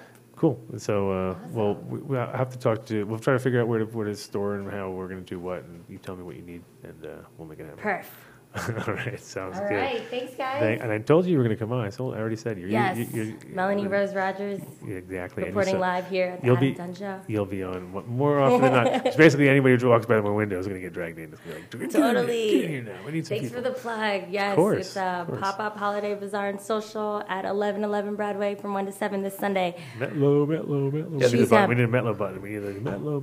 It's like every time we say it, we're not to say it. We just hit the button. This is the first night of the show at the Metlo, right? It is the first night on First Friday on the 1st on December. It's like Wow. wow. A lot of Wow. ones. Yep. Wow. It's the one. We had 3 ones at 111 today. That's That's really cool. I Seven love the ones. place. I love it. Yeah, It's the great. rooftop's awesome. Yeah. Got some nice views. Yeah, and that's the whole thing. We haven't even begun to scratch the surface. We just Oh, yeah. we rolled in and we knew we had no internet. We said, okay, where are we going now? I was like, wheel it down here. So that's how that worked out. So, and actually it's nice because he's got the smaller room, so even better sound than we would at our spot. Our spot, we have to make a little bit deflection kind of coming up. Who knows? Our spot is any spot that can work. So that's how we decided we were going to work it. So it's easy. Yeah. Cool. Talk to you soon. I'll see you in about a Awesome. half hour when I'm done. Perfect. Thanks. Thanks. I say, yeah. Bye, that's pretty Melanie. close. Bye. Take care. So, as you see, we're going to be in a highly productive spot now where things actually, we don't even know what the hell is going on. Plus, there's Torchy's Tacos. That's all I got to say. I know Torchy's Tacos is going to drag so many people because be like, I haven't had that yet, or I have that, or I like that, and then they're going to end up going there, and then they're going to be myself. We went there yesterday for lunch, and it was dynamite. It's pretty damn It good. was dynamite. It's pretty damn Yeah. good. The thing I like about it is it's reasonable and it's actually got a decent idea of the menu. Like you don't have to get too complicated and start telling them 19 different things to fuck it all up. You know what I mean? Like do that. Just go give me that. Give me that. Give me Yeah. that shit right there. Give me that. They already have a combo that works. The for combo you, works. You You know don't have to get all weird and try to think you're going to come up with something better. Yeah. Like I would. They're like it It's sucks. like, just that sucks. Just eat this that. is what you Shut the fuck want up. right Shut here. the fuck Just up. yeah. Should be called "Shut the Fuck Up" menu, but it's pretty much what you want. That's a lot easier to work with sometimes, especially when you're really high and everything looks good, Yes. sounds good, and you start to get all like that. That's a big help. Tailspun. So we got about 20-something minutes to make it our show actual 3 hours, so we can definitely tell at least tell one them more. about the pipe. Let's Tell tell them some about the stories. pipe. Let's tell Tell some them- stories. tell Quick, them some about stories. the pipe. You were Stories. What pipe? The pipe. You were going to tell about the pipe. Oh, the fro. Yes, thank you. Thanks for bringing that up. So years ago, in about 2000 something, what was it? 2003 or something? 2? Yeah, I think yes. About I think that. you're right About there. You're right there. Yeah. Two double. People had stupid glasses. We know that. In Yes. 2002, everyone had those dumb 2002 glasses. That was the year it worked out perfectly. 2 They were 0 like, 0 I can't believe it. Yeah. They just had to put 2. This is the magic twos year. on the It's like outside of a 0 regular- 0. You know, Oh. like okay. The 200 years. Those years Yeah. were the best. They had the best glasses, but the 2s. When the 2s, it was equal on that year, so it was Yeah. never going to have the equal sides. It was always going to be lopsided. 2007. Yeah. But as Zero. long as you had the 2 zeros together, so now That's all I ever think of in 2002. Yes. No, but this is one of these pipes. This is like I had such a nice, like I literally had like a really nice fucking collection back in Amsterdam at one point. Like I had a Kaminsky that him and I both think about. We had this Fro, and this was like my little daily, you know. And at one point, it had a tiny crack that was somewhere in it, and we had given it, and basically, this is after I left. No, this is like you gave it to him. I had a friend of ours fix it. Yeah, and he kilned it and got it all equaled out, and got the little tiny crack out. It has an old school like Millie style marble on this side, and it has a unique at the time UV activated. Mm-hmm. So you put this under light, especially under UV light, and then it glows in the dark. Yeah. Well, And now we then- got the flashlight at the house. Yeah. We can show Oh. Nick. So, And then in the front, uh-huh. it's got a pyramid shaped opal Oh my God, we're talking pyramid shape with a wigwag on the bottom. with a wigwag on the bottom. It's coming on with the wigwag. Yeah, check out the wigwag. Oh shit. Anyway, Fro and Fro actually started working with Dougie over at Chalice, and they Yeah. started to run Yeah. that. They started to throw events and do stuff like that too. I said I was going to smoke out of it, but no, I'm not going to smoke out of it. I'm going to show Nick the UV part and let him play with it a little bit and not break it, hopefully. Oops, Yeah. dunk, dunk, dunk. I want to watch it go down the stairs. I can already see it. I'm going to see it come down the stairs. It'd be like, I had it happen once with a Davicino. I got a Davicino. Dougie gave it to me finally. Like, oh yeah, he gave me one of these ones that was kind of like a secondary one. Came on the second shelf, but it's fine. I was like, it's cool. I'm good. I don't care if the neck's a little bit crooked or whatever. Got home and then I don't know. It was in my. I think I opened my bag and he saw my kid saw it and it was a brand new, like, you know, didn't have the piece on the top. It was just like the thing itself. And he like ran up the stairs. And I was like, no, give me it back, right? And it was like, just like I remember seeing it come back down the stairs. It go like dink, dink, and it didn't break until the third fucking hit, like it always does, right? Yeah. Dink, dink, and you watched it go like, like if like I like didn't all I did was break the fucking like mouthpiece off, but totally right where it went in. So it was like you could feel like you could fix it, but you never will, and you know like like. Typical, and I was actually stoked. I wouldn't even want to use it in the beginning. I was like, "Oh, he was getting sued at the time," and I was like, "Oh, this would be a collector's item. I should keep this thing." You know what I mean? And I was like, "Oh, great, thanks, Nick. You know, thanks, Nick." And I, of course, I have to make it all sound great. Oh, thanks, bro. That's exactly. I didn't really want that anyway. Can I have it? You know, like no, you can't have it. But you know, I definitely don't like fucking. Because I'm more worried about him getting hurt from it because it's like dropping glass and shit. But it's like. Really? You're going to grab the one thing that I actually liked out of my bag and fucking like run upstairs and then just watch it drop right past me like bing, boom, boom. And like it kind of bounced. I was like, fuck, I should have zigged when I zagged. And, That's a story. I was like a second too late, you know. I was like, Story of my life. Exactly. So anyway. But speaking of glass. Speaking of story of my life. Speaking of glass. Uh-huh. You know, when I first was associated with these guys, and they already had a really good relationship with Jerome Baker. And they already had several Jerome Bakers, and in fact, they had Jason, the guy who was Jerome Baker. He had made up a couple special pipes just for them, and the Trichome Challenge, which was his thing that he had made. They had a special thing that. Anyway, so we broke so many. That's basically the story. That's the story. We broke them all. We broke them all. It's just so sad. We broke them all. Yeah. We didn't collect it. And Matt is a huge collector now too, so he should be like having the best collection in the world. I got about 4 or 5 good marbles left that I got from back in the day. Oh no, I got a huge marble. I got a lot of marbles. But those who don't break so easy. Yeah. It's hard to break marbles. You gotta be really hard. You gotta work really hard. But pieces, yeah, we fucking broke them all. And there's some pieces that were like I lost a lot in Amsterdam too, which is kind of like sad. But it is sad. It's very sad. Sad. But yeah. Well, those were they're like bitcoins to me. Those fucking old pieces right there. Oh yeah, I had $1 million glass pieces. that's my marbles. They're gone now. Oh, yours are all organized. Yeah. My marbles are just fucking flopping around. I got my floppy marbles. I got my floppy marbles. It's a new strain I'm doing. Floppy marbles. I might even do that actually. That might be the floppy marbles. You saw That's it. New strain. I I had the rooster. Oh, did you see that? Oh shit! Yes. Rooster. Got That's the my rooster. that's my spirit. That's my thing. That's my, your spirit animal. No, and it's not your my Chinese. no, it's your not, Chinese it's not my- zodiac sign. It's my yes. Chinese zodiac, not my spirit animal. It could be your spirit animal. That would be weird doubling up on that. I mean, I got enough out of Chinese. It's already being a cock. When I was a kid, I was like, I'm a cock. Well, I could be using that in different ways, I guess. But it's like, you know, You got to work it. You got to work all the angles. you got to work it. Like, but when people are a rat, that's just worse. I think I'd rather be a cock than a rat. Yeah. 'Cause, you know, I'm a monkey. obviously, or an ox. I figured you'd be an ox. Yeah. The cool thing was when we all ended up working together. He'd over be there. a monkey. You're a typical monkey. I think the tiger. No, sleepy tiger. Fucking. You're a tiger. And what about MTI? MTI, you know what you are? What? What your Chinese fucking zodiac sign is? I don't remember what it is. Oh, well, look it up, man. Oh, What yeah. fuck year are you born? 81. Oh, Okay. I have no idea. Don't even ask me. Like, hey, what year were you born? Let me tell you. Forget about it. Unless you're 12 years exactly younger than me, then you'd be a cock, or that'd be about all I can tell you. The rest, I have no clue. You? You have any? No, you don't know nothing. Look at you. Look at you. Look at you. Year of the rooster. Yeah, you're 12. It's the same as me. Oh, You're- cool. you're Yeah. double cock. 21, 1933, 1945, 57, 69, 81. Oh, shit. Nice. Cock brothers. 69. Cock Brothers. 69. Don't cross swords. Don't cross our feet, I guess it would be like. Don't cross feet, bro. All right. Nice. Cock brothers. Cool. I didn't even know Didn't that. even know. Yeah. That's new knowledge for me. See, you didn't even know that you were part of my crew? No, man. Oh, dude. It was meant to be. We're the There we best. go. We're the best. We're the There we best. We're the best. It's all coming I don't out. think there's anything better than that. No, actually, dragon, of course. Everyone wants to be a dragon.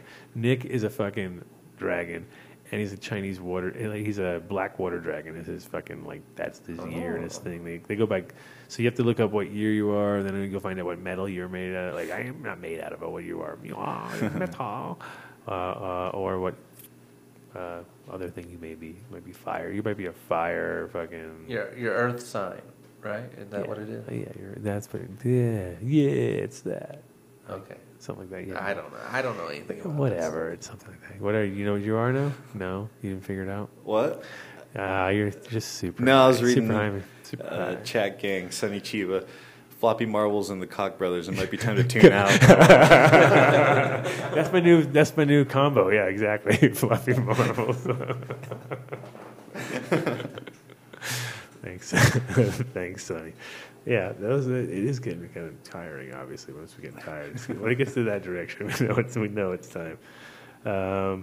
So, favorite story of Amsterdam besides all the stuff we've talked about. You didn't even mention that we crashed the fucking Vespa when you tried to go through the fucking thing, did you? Like that, you definitely wrecked the door on the thing. I remember that. You jammed it all up. You were the first guy to crash Well, it. yeah, but Vespa with me too. you rolled it onto its side. Oh, I definitely rolled mine. Not that one, but I rolled mine once. Yeah. With Adi and Diego. With in the back. passengers in With the passengers in the back. Because But- that was the other thing we didn't But I talk drove for about. 7 years, dude. And so we you got to packed roll at least we packed a once. lot of people in the back of that thing, and Oh, I packed Yeah. 11 people in the back of it Oh, once. yeah, It was like, ridiculous. yeah. In a thing about the Yeah. size, less than the size of this table. yeah. So imagine like a square about a little You shorter than thought- this table. You and thought about- those migrant We had got 11. it bad We had in the back of 11, that, and yeah. it was like, and everyone was pretty happy. I was amazed. We drove for a long time, and it was a couple people that complained, but a lot of guys were stoked because there was chicks there. So they were like, Yeah. "Yeah, this is great." Got Harvey Weinstein out of the back of my truck. I don't know what went down. It was weird. People rolled out of it, like rolled out. But we Yeah. we were always going to We the had party, Stevie going to Stevens. parties. We had Stevie Stevens in the back one time. Were you with me Yeah. that time? No. You talking about the guy from Jane's Addiction? No, the guy from Billy Idol. Billy Idol's Oh, guitar yeah? player. Oh, I We didn't had know him. that. We had Oh, I him in the didn't know. back once for a little ride. Yeah, we had the guys from Gore in the back. We had all sorts of. There was a lot of rock stars in the car at times. We had many I can't tell about, of course. Yeah. But what was the guy's name? Stevie Stevens. No, Steve Stevens, or I don't know, whatever. No, the Steve guy Ste- from Jane's Addiction. Oh, who? Yeah, you're thinking about Perkins? Yeah, Stephen Perkins. Stephen Perkins, yeah. Yeah. They're playing at He the end of the loved- month. They're yeah. playing at the end of the month. We'll try to get them on the show. Now that we're downtown, we can Yeah. just lure them in. Be like, come on over to Torchies. Yes. Yeah, we're by right the in- way, yeah, my it's a show's part of the my show is experience. upstairs. You might as well come on the show. So, No, yeah, but Stephen Perkins is a really cool guy. He's the best guy in He's the, the best. in the industry for sure. In their industry, not in our industry. Our Yeah. industry. I'm the best. No. Yeah. No. But anyway, you got to see all the weirdness. You got to see all the cool shit that went down. You managed to come back. Now you're in fucking Oklahoma, Yes. taking care of your mom, Yeah. living hell. Kind of, Yes. you know. Yeah. Yes. I got really lucky and got a job that I liked. Oh, that's I true. had That's I had true. no idea when I was going to come back what I was going to do, and I got really lucky and I got a job working on antiques, doing antique restoration, which is something that I'm interested in. So I'm really happy about that. Mm-hmm. But yeah, I wish you know I want to be working with plants, you know. I mean, and it's just crazy. I mean, if you No, Oklahoma Oklahoma is is one the- of the most strict states when it comes to cultivation. It's crazy. It's like the worst state. And that was the Yeah. whole thing with you living in Amsterdam and getting all comfortable there. Yeah. And then going to California from that point and then becoming Yeah, I want to there. step big. I don't want to Then step be small. I want to step back big. into Yeah. Oklahoma. That's like Yeah. the worst. That's the Yes. worst. Oh, you don't know how bad I want to just blow up a closet or something like that. Yeah. Don't talk about it, bro. Or a And you said tent. blow up in fucking Oklahoma. A That's not tent. those two words. You can't even use the word blow Yeah. up. Allegedly. I thought you said exactly. Allegedly blow up a gigantic anything. You say blow up Oklahoma Or a Yeah. tent. You know, I'll rock a tent. You know what I mean? Yeah, I'm sure you would. When the vans are when the tents are rocking. Yeah. Don't come a knocking. When you can have that sign out front. Yeah. When the tents are rocking. No, I know. Oklahoma is just like backwards in that way because they Yeah. are still getting that. Do they have a lot of prisons there? Obviously, they must. Yes. Seems like a prison state. Like, and a lot of army bases. where else are you going to put people? I'd be like, how about Oklahoma? That sounds terrible. Like, yeah, let's put them there. Yeah. So it's a prison sort of. Well- How big do you think it is in the state? Like, it was like the second biggest employer. How many employees? Where That's I what they live- all are. Is Where about I live is like the third biggest city in the state, or fourth, and we have a military base that's there. That's the world's largest artillery training base for the U.S. Army, and so it's huge. And so there's like 120,000 people that live there. That's including the soldiers and everybody out on the base. And the two big things there are there's a huge Goodyear plant to work at, and there's a lot of people who do civil service work out at the military base. So, if you don't work in one of those two things, you're not making a lot of money there. There's not a lot of opportunity there, and yes, they have a big right there in that same town. They have a big corporate prison right there, and it's just not a good scene, man. Yeah, it sounds awesome, dude. Yeah, it's just sounds fucking great. It's dude. just not a good scene. That's the thing. Is like they. But you're taking care of mom and stuff, so you're just doing what you got to do, I am. which is a noble thing to do. Thank you. Considering you were a free man, like floating like a butterfly. I did. I took it. Listen, I took advantage of my freedom for a long time. So, and I love my mother, and I want to take care of her. So, that's what it's about right now. But yeah, I took advantage. Listen, I took advantage. We can reuse that against. We can get that commercial. When I was took advantage. Listen, there was I did it. I did Amsterdam. I know. Don't think for a second that I didn't. I did no, it. you were definitely I did it big. Definitely did it. That's for sure. We got in our fair share of things together, events, you should say. I mean, we managed to, we like that one time when you got me in trouble. That we'd love to talk about. Yeah. But you didn't really. That we'd love to talk about. Where you left a bunch of fucking wet, frozen fucking trim in the freezer, Right. which I didn't There know was about. a- And I was downstairs with a bunch of cops, and they were like searching the place, and I was like, you got nothing. Like I already took I had shit everywhere. I just had to had it all well thought out. You know what I mean? Like I knew exactly where everything was, except this gigantic frozen chunk of fucking weed that came bomb on my desk because I was sitting at my desk, and then Well, that was an accident. and I know that he had left, and that was I was like, oh man. But it was that it was fun. It was actually I mean, every time you get busted, it sucks, obviously, or anytime you're in a situation with a man, it sucks because somehow in your head you unravel the whole thing. Like, like if they could read your mind, you'd be fucked because you blow it up so much bigger in your head and like connect all the buildings you own together. And, I got keys to this. I got something there. They're gonna go under my bed. They're gonna find this one box, and they're gonna look in the box, and they're gonna find the key, and then they're gonna take the key, and they're gonna go to my other spot, and they're gonna open up my stand. So your brain just goes in like massive modes, because you know everything that you got. And it was like, I got nothing because I got, whatever. So they were cruising around, and it was hilarious. But is there time for It's another hilarious story? now. Is there time for a story? Yeah, you better hurry up. All right. That brings up a good story. That you got 10 minutes. When I came to Amsterdam and kind of first, I knew Adam, but I hadn't started really working with him yet. A friend of mine brought me over to his place, and he showed me this water hash setup that he had made. And it was basically he had drilled holes out of like a 5-gallon bucket and was filtering stuff through and catching it in like a kitchen sieve with a screen, a silk screen in there. And, it all like clicked. And so that was like the very, like Mila had the isolator machine, and Mark was getting ready to come out with the bubble bags, and so it was a really unique time. It was before they were done. Like they hadn't come out yet. It was still the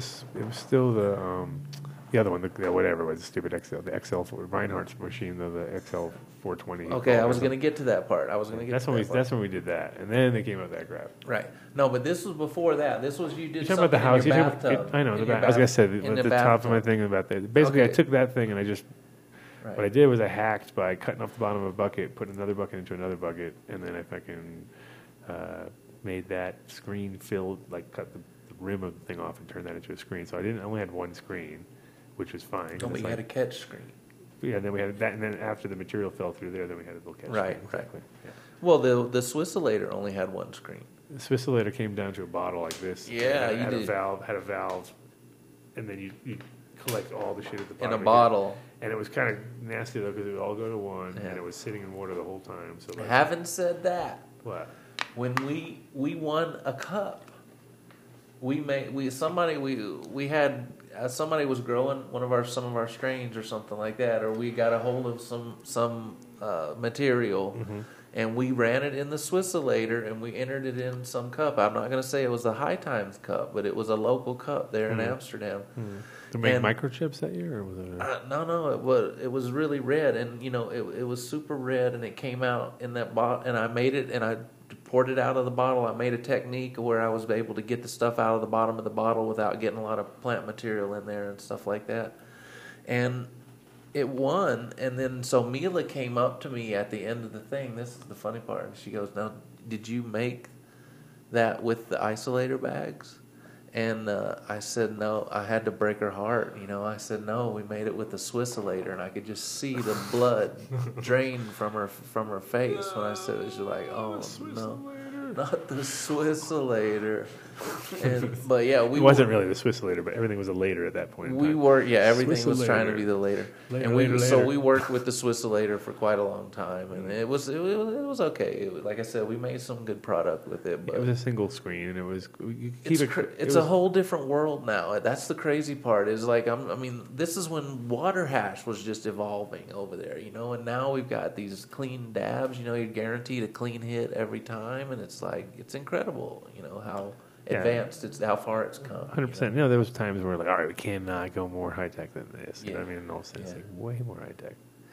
Just gets more and more. I was stuck in my laminator days. I got stuck. I was like, and like I said, me and Matt were talking the other night when he first got into town, and it was just like if he had just said parchment paper to me at one point, I would have been the fucking.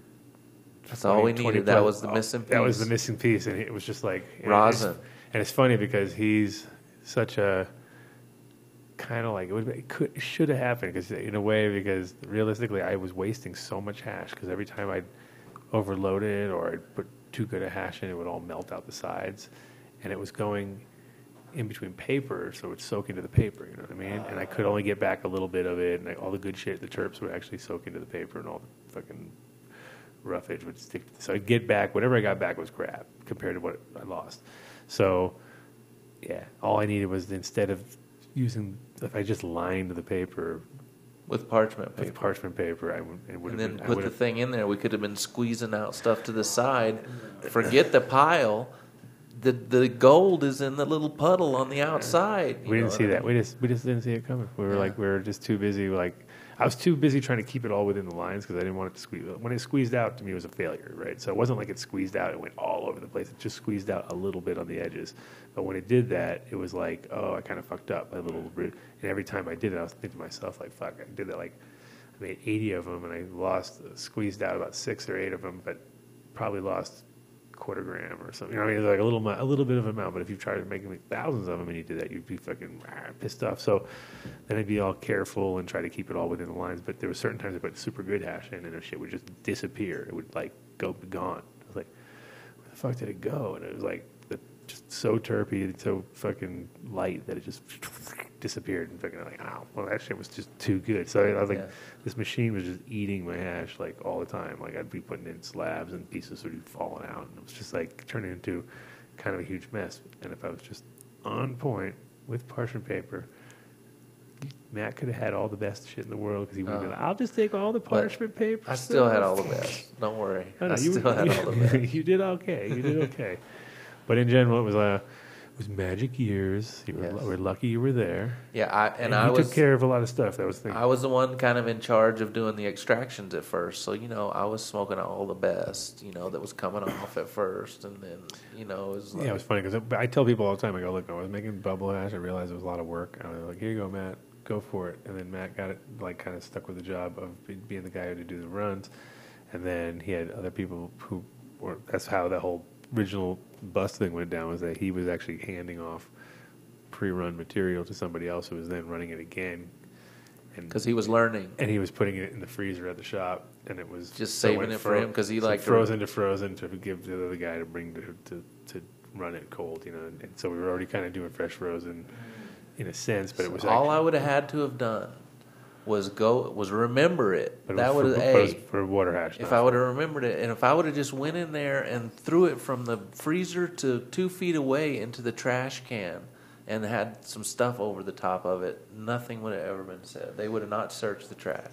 Yeah, it was classic. And I was downstairs with the cops in it, and I was like, "All right, I see you're busy. You gotta go. I gotta go. I'm out of here." And I was like, "Oh, okay, later." And it was classic. It was like, so, because on the down low, I was an illegal alien the whole time. Illegal alien. Yeah, he was running. That was the thing. That's part. I never registered as a citizen. I lived over there for 12 years as an illegal alien. I never. He was definitely. I overstayed my visa. I did all of that stuff. I did all of it.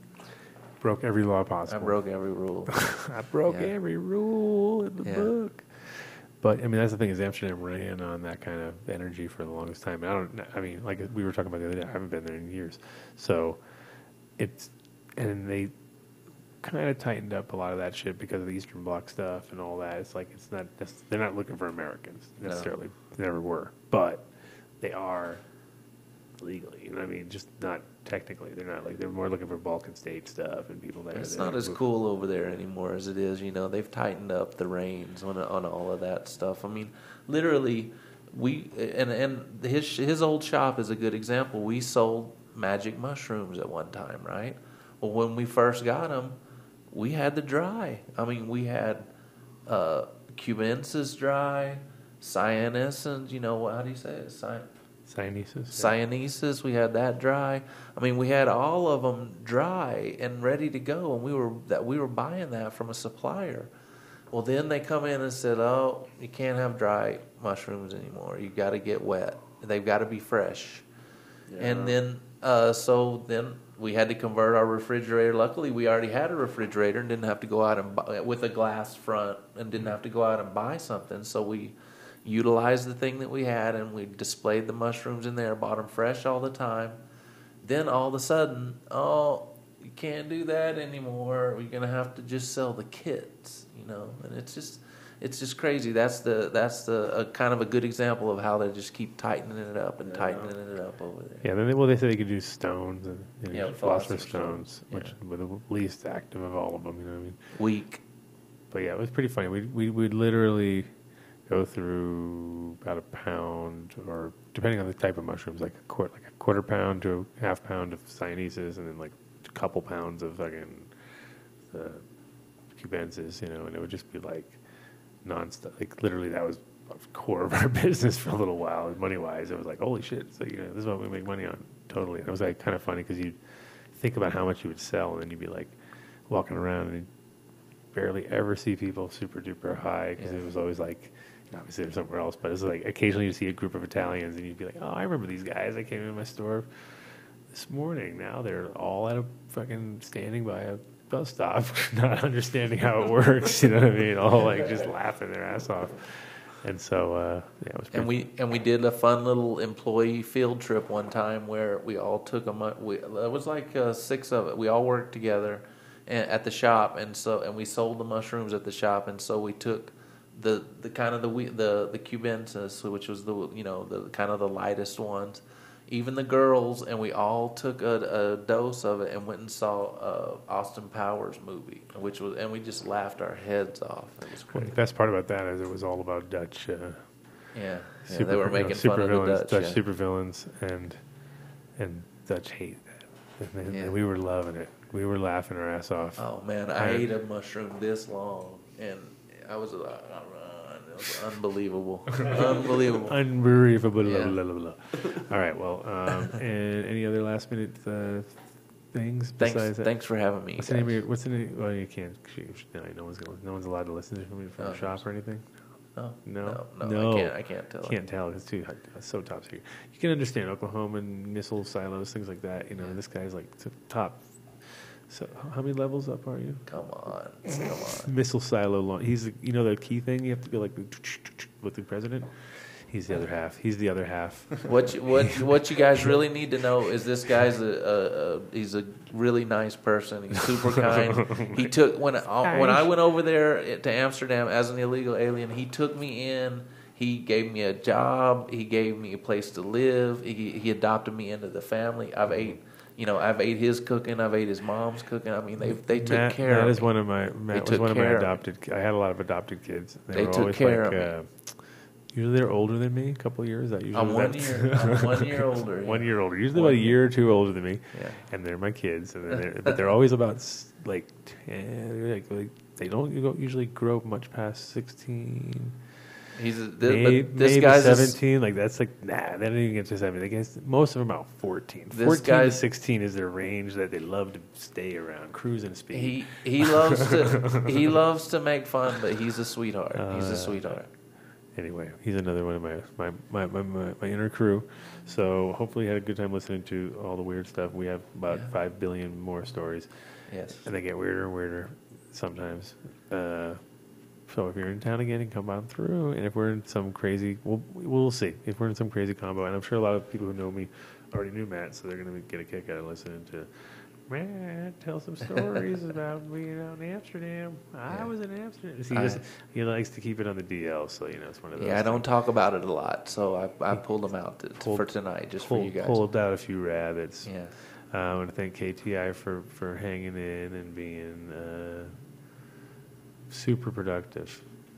The Chad was having a laugh at your expense all day here. It's pretty funny. It's good. It's good stuff. Was there like memes made or anything good? Or anything, nothing like that. Come on. Meme it up. Yeah, they should meme it up. At least step meme up the game. Step the game up. We're going to be making fun of somebody. You got to at least meme it. Otherwise, we don't understand. Doesn't make sense. Otherwise, It's pretty funny. I want to thank Roberto, who didn't get on the show, but Mr. Roberto from Roberto's List. If you're here in Denver, you might have heard of him. And if not, well, we're sitting in his studio, which is his office, because we're not in our studio because we have no Comcast. But next week, it's going to be just like the last place, but a lot more productive, I think. We're actually going to get, we're going to say we're not going to have it, but we're going to have it. And then we're going to have, we're going to have a bunch of cool options available. So now we're going to go eat all the food that's been being set up. What is it now? They said Sunday they got a gig. So what's going on for right now? I couldn't tell you what's going on. What they're doing. What's going on? All right. There's food over there. If you're in Denver and you want to come on the show and you're one of our awesome listeners, sure, come on through. This is now we have tacos. Yeah. We have tacos next door. We can come to our door. They are delicious. But give me a call ahead of time. I ain't here all the time. So, but every Friday for sure. And also First Fridays starting next month is going to be So High Fridays here at the Metlo. So might as well start announcing it now. Nice. So everyone will know where to go on that first Friday finally. Like, okay, well, they can end up at the Metlo. We'll do the show. We'll make it like an extra long whatever. And it's going to be great, bro. So if you're in Denver and you're here for First Friday, keep an eye out for what we're doing, either via internet or just come over. I guarantee we'll be here. Somebody will be here. Once we get rolling, I'll just hand it off. KTI will be the man. He'll be running the bar, doing the door, talking to everybody a lot. Because he's really good at that stuff. So, mixing drinks. Oh, yeah, mixing lots of drinks. Flipping things around behind him and stuff. Like cocktails. Total cocktails. You can see it already. You know he's going to be like that. Thanks for everybody for listening. Thanks for Tim Blake for coming on the show to talk about Emerald Cup, because we're all going to be there next week. So I guess it's a good idea to know what's going on. No, it's an awesome event. And then thanks for James Bean for coming on. Seats here now. Thanks to all of our other sponsors, Incredibles, Wow, Mr. Ron Wallace himself, and Tim Blake. New Millennium, and Tim Blake. Build I a already soil. said Tim Blake. Oh, did And Build a Soil. That's it, right? You got it down? That's it? Mm-hmm. Good job. I think by the end of the Emerald Cup, we'll have a few new people on board, because we had a couple people talk to me at the other shows, but it's like the worst time of year to sign deals. Is it freaking Mercury retrograde, or what's going on? Because I think it feels like it right now. Is it? Does anybody know? Nobody knows. Well, if it is, full moon time. fuck. Is it full moon today? I don't know. It was getting pretty big the other night. I don't know how. It's just how getting full real it around is. here. Next week, we will all be out at the Emerald Cup. I don't think we'll be doing anything live because it's so crazy, unless we can get a direct link somewhere. But we will definitely be filming some stuff and publishing that eventually somewhere, somehow. Yeah, if we get a copy of it, that's all it was. No, I'm going to do it myself. Okay, yeah. We'll get that Mevo and record on it, and then we can publish that. That's easy enough because it's already, it does that. I tested that. It does that. It just doesn't go live easy without. We just have to link up the sound. Sound is the hardest part, man. Sound like you're in a cardboard box. Oh, yeah. With those Mevo, yeah. But I think we have the Madonna mics. We can do Madonna mics. James Seats Are Now bought Madonna mics at one point, so we can do that. And then we can do aerobics while we're doing our shit and still sound great. So hopefully we'll figure it out. We only have a week of everything else to do, so it should be easy enough, right? Yeah, it'll be easy. We got it down. All right, talk to you guys next week, or I'll at least see you guys soon enough. 2 weeks from now, we'll be back here at the Metlo, kicking ass. It will be like, man, it will be so much farther advanced. So high at the Metlo. So high. We'll be going to be really high. We're actually 4 stories up now, which is awesome. Way more so high than being in the basement. It's kind of like we're in the basement at so high. Torchy's Tacos in the background. You can say it one more time. Torchy's Tacos in the background. We have to go over there and say we're on the air with you in the background talking about you all day. How much? Like we're going to pull just like that show that I was telling you about, that one show where they boycotted or they protested outside the thing because they used their image online. So anyway, it's too much to explain. Haters Back Off is the name of the show. It's on Netflix. It's a good show. It's a very good show, especially if you're awkward or like awkward shit, which you noticed I liked after you watched all the awkward shit. You're like, yeah, this is all pretty awkward. I got updated on all this. And then watch Eric Andre marathons and Bird Up. Unbelievable. Bird Up. You know Eric Andre, of course, right? No. Come on. What's wrong with you people? Well, I have to educate everybody all the time on what's cool and funny. Jesus. All right, guys. Thank you for listening. And check out our website, which is adamdunshow.com, or go to our Facebook page, which is probably, Adam Dunn Show? I don't know. It's all just look up the Adam Dunn Show. Just go Adam Dunn Show and you'll I think find it's the Adam Dunn Show, yeah. and if it's on baseball, it's the wrong one. Oh, yeah. Once you hit baseball, you're like, oh, this is definitely not me. So don't follow that guy, whatever you do. Peace. See you guys next week or soon enough. Practically every one of the top 40 records being played on every radio station in the United States is a communication to the children to take a trip, to cop out, to groove. The psychedelic jackets on the record albums have their own hidden symbols and messages as well. We don't want you to smoke genetically modified ganja. We want you to smoke the real thing.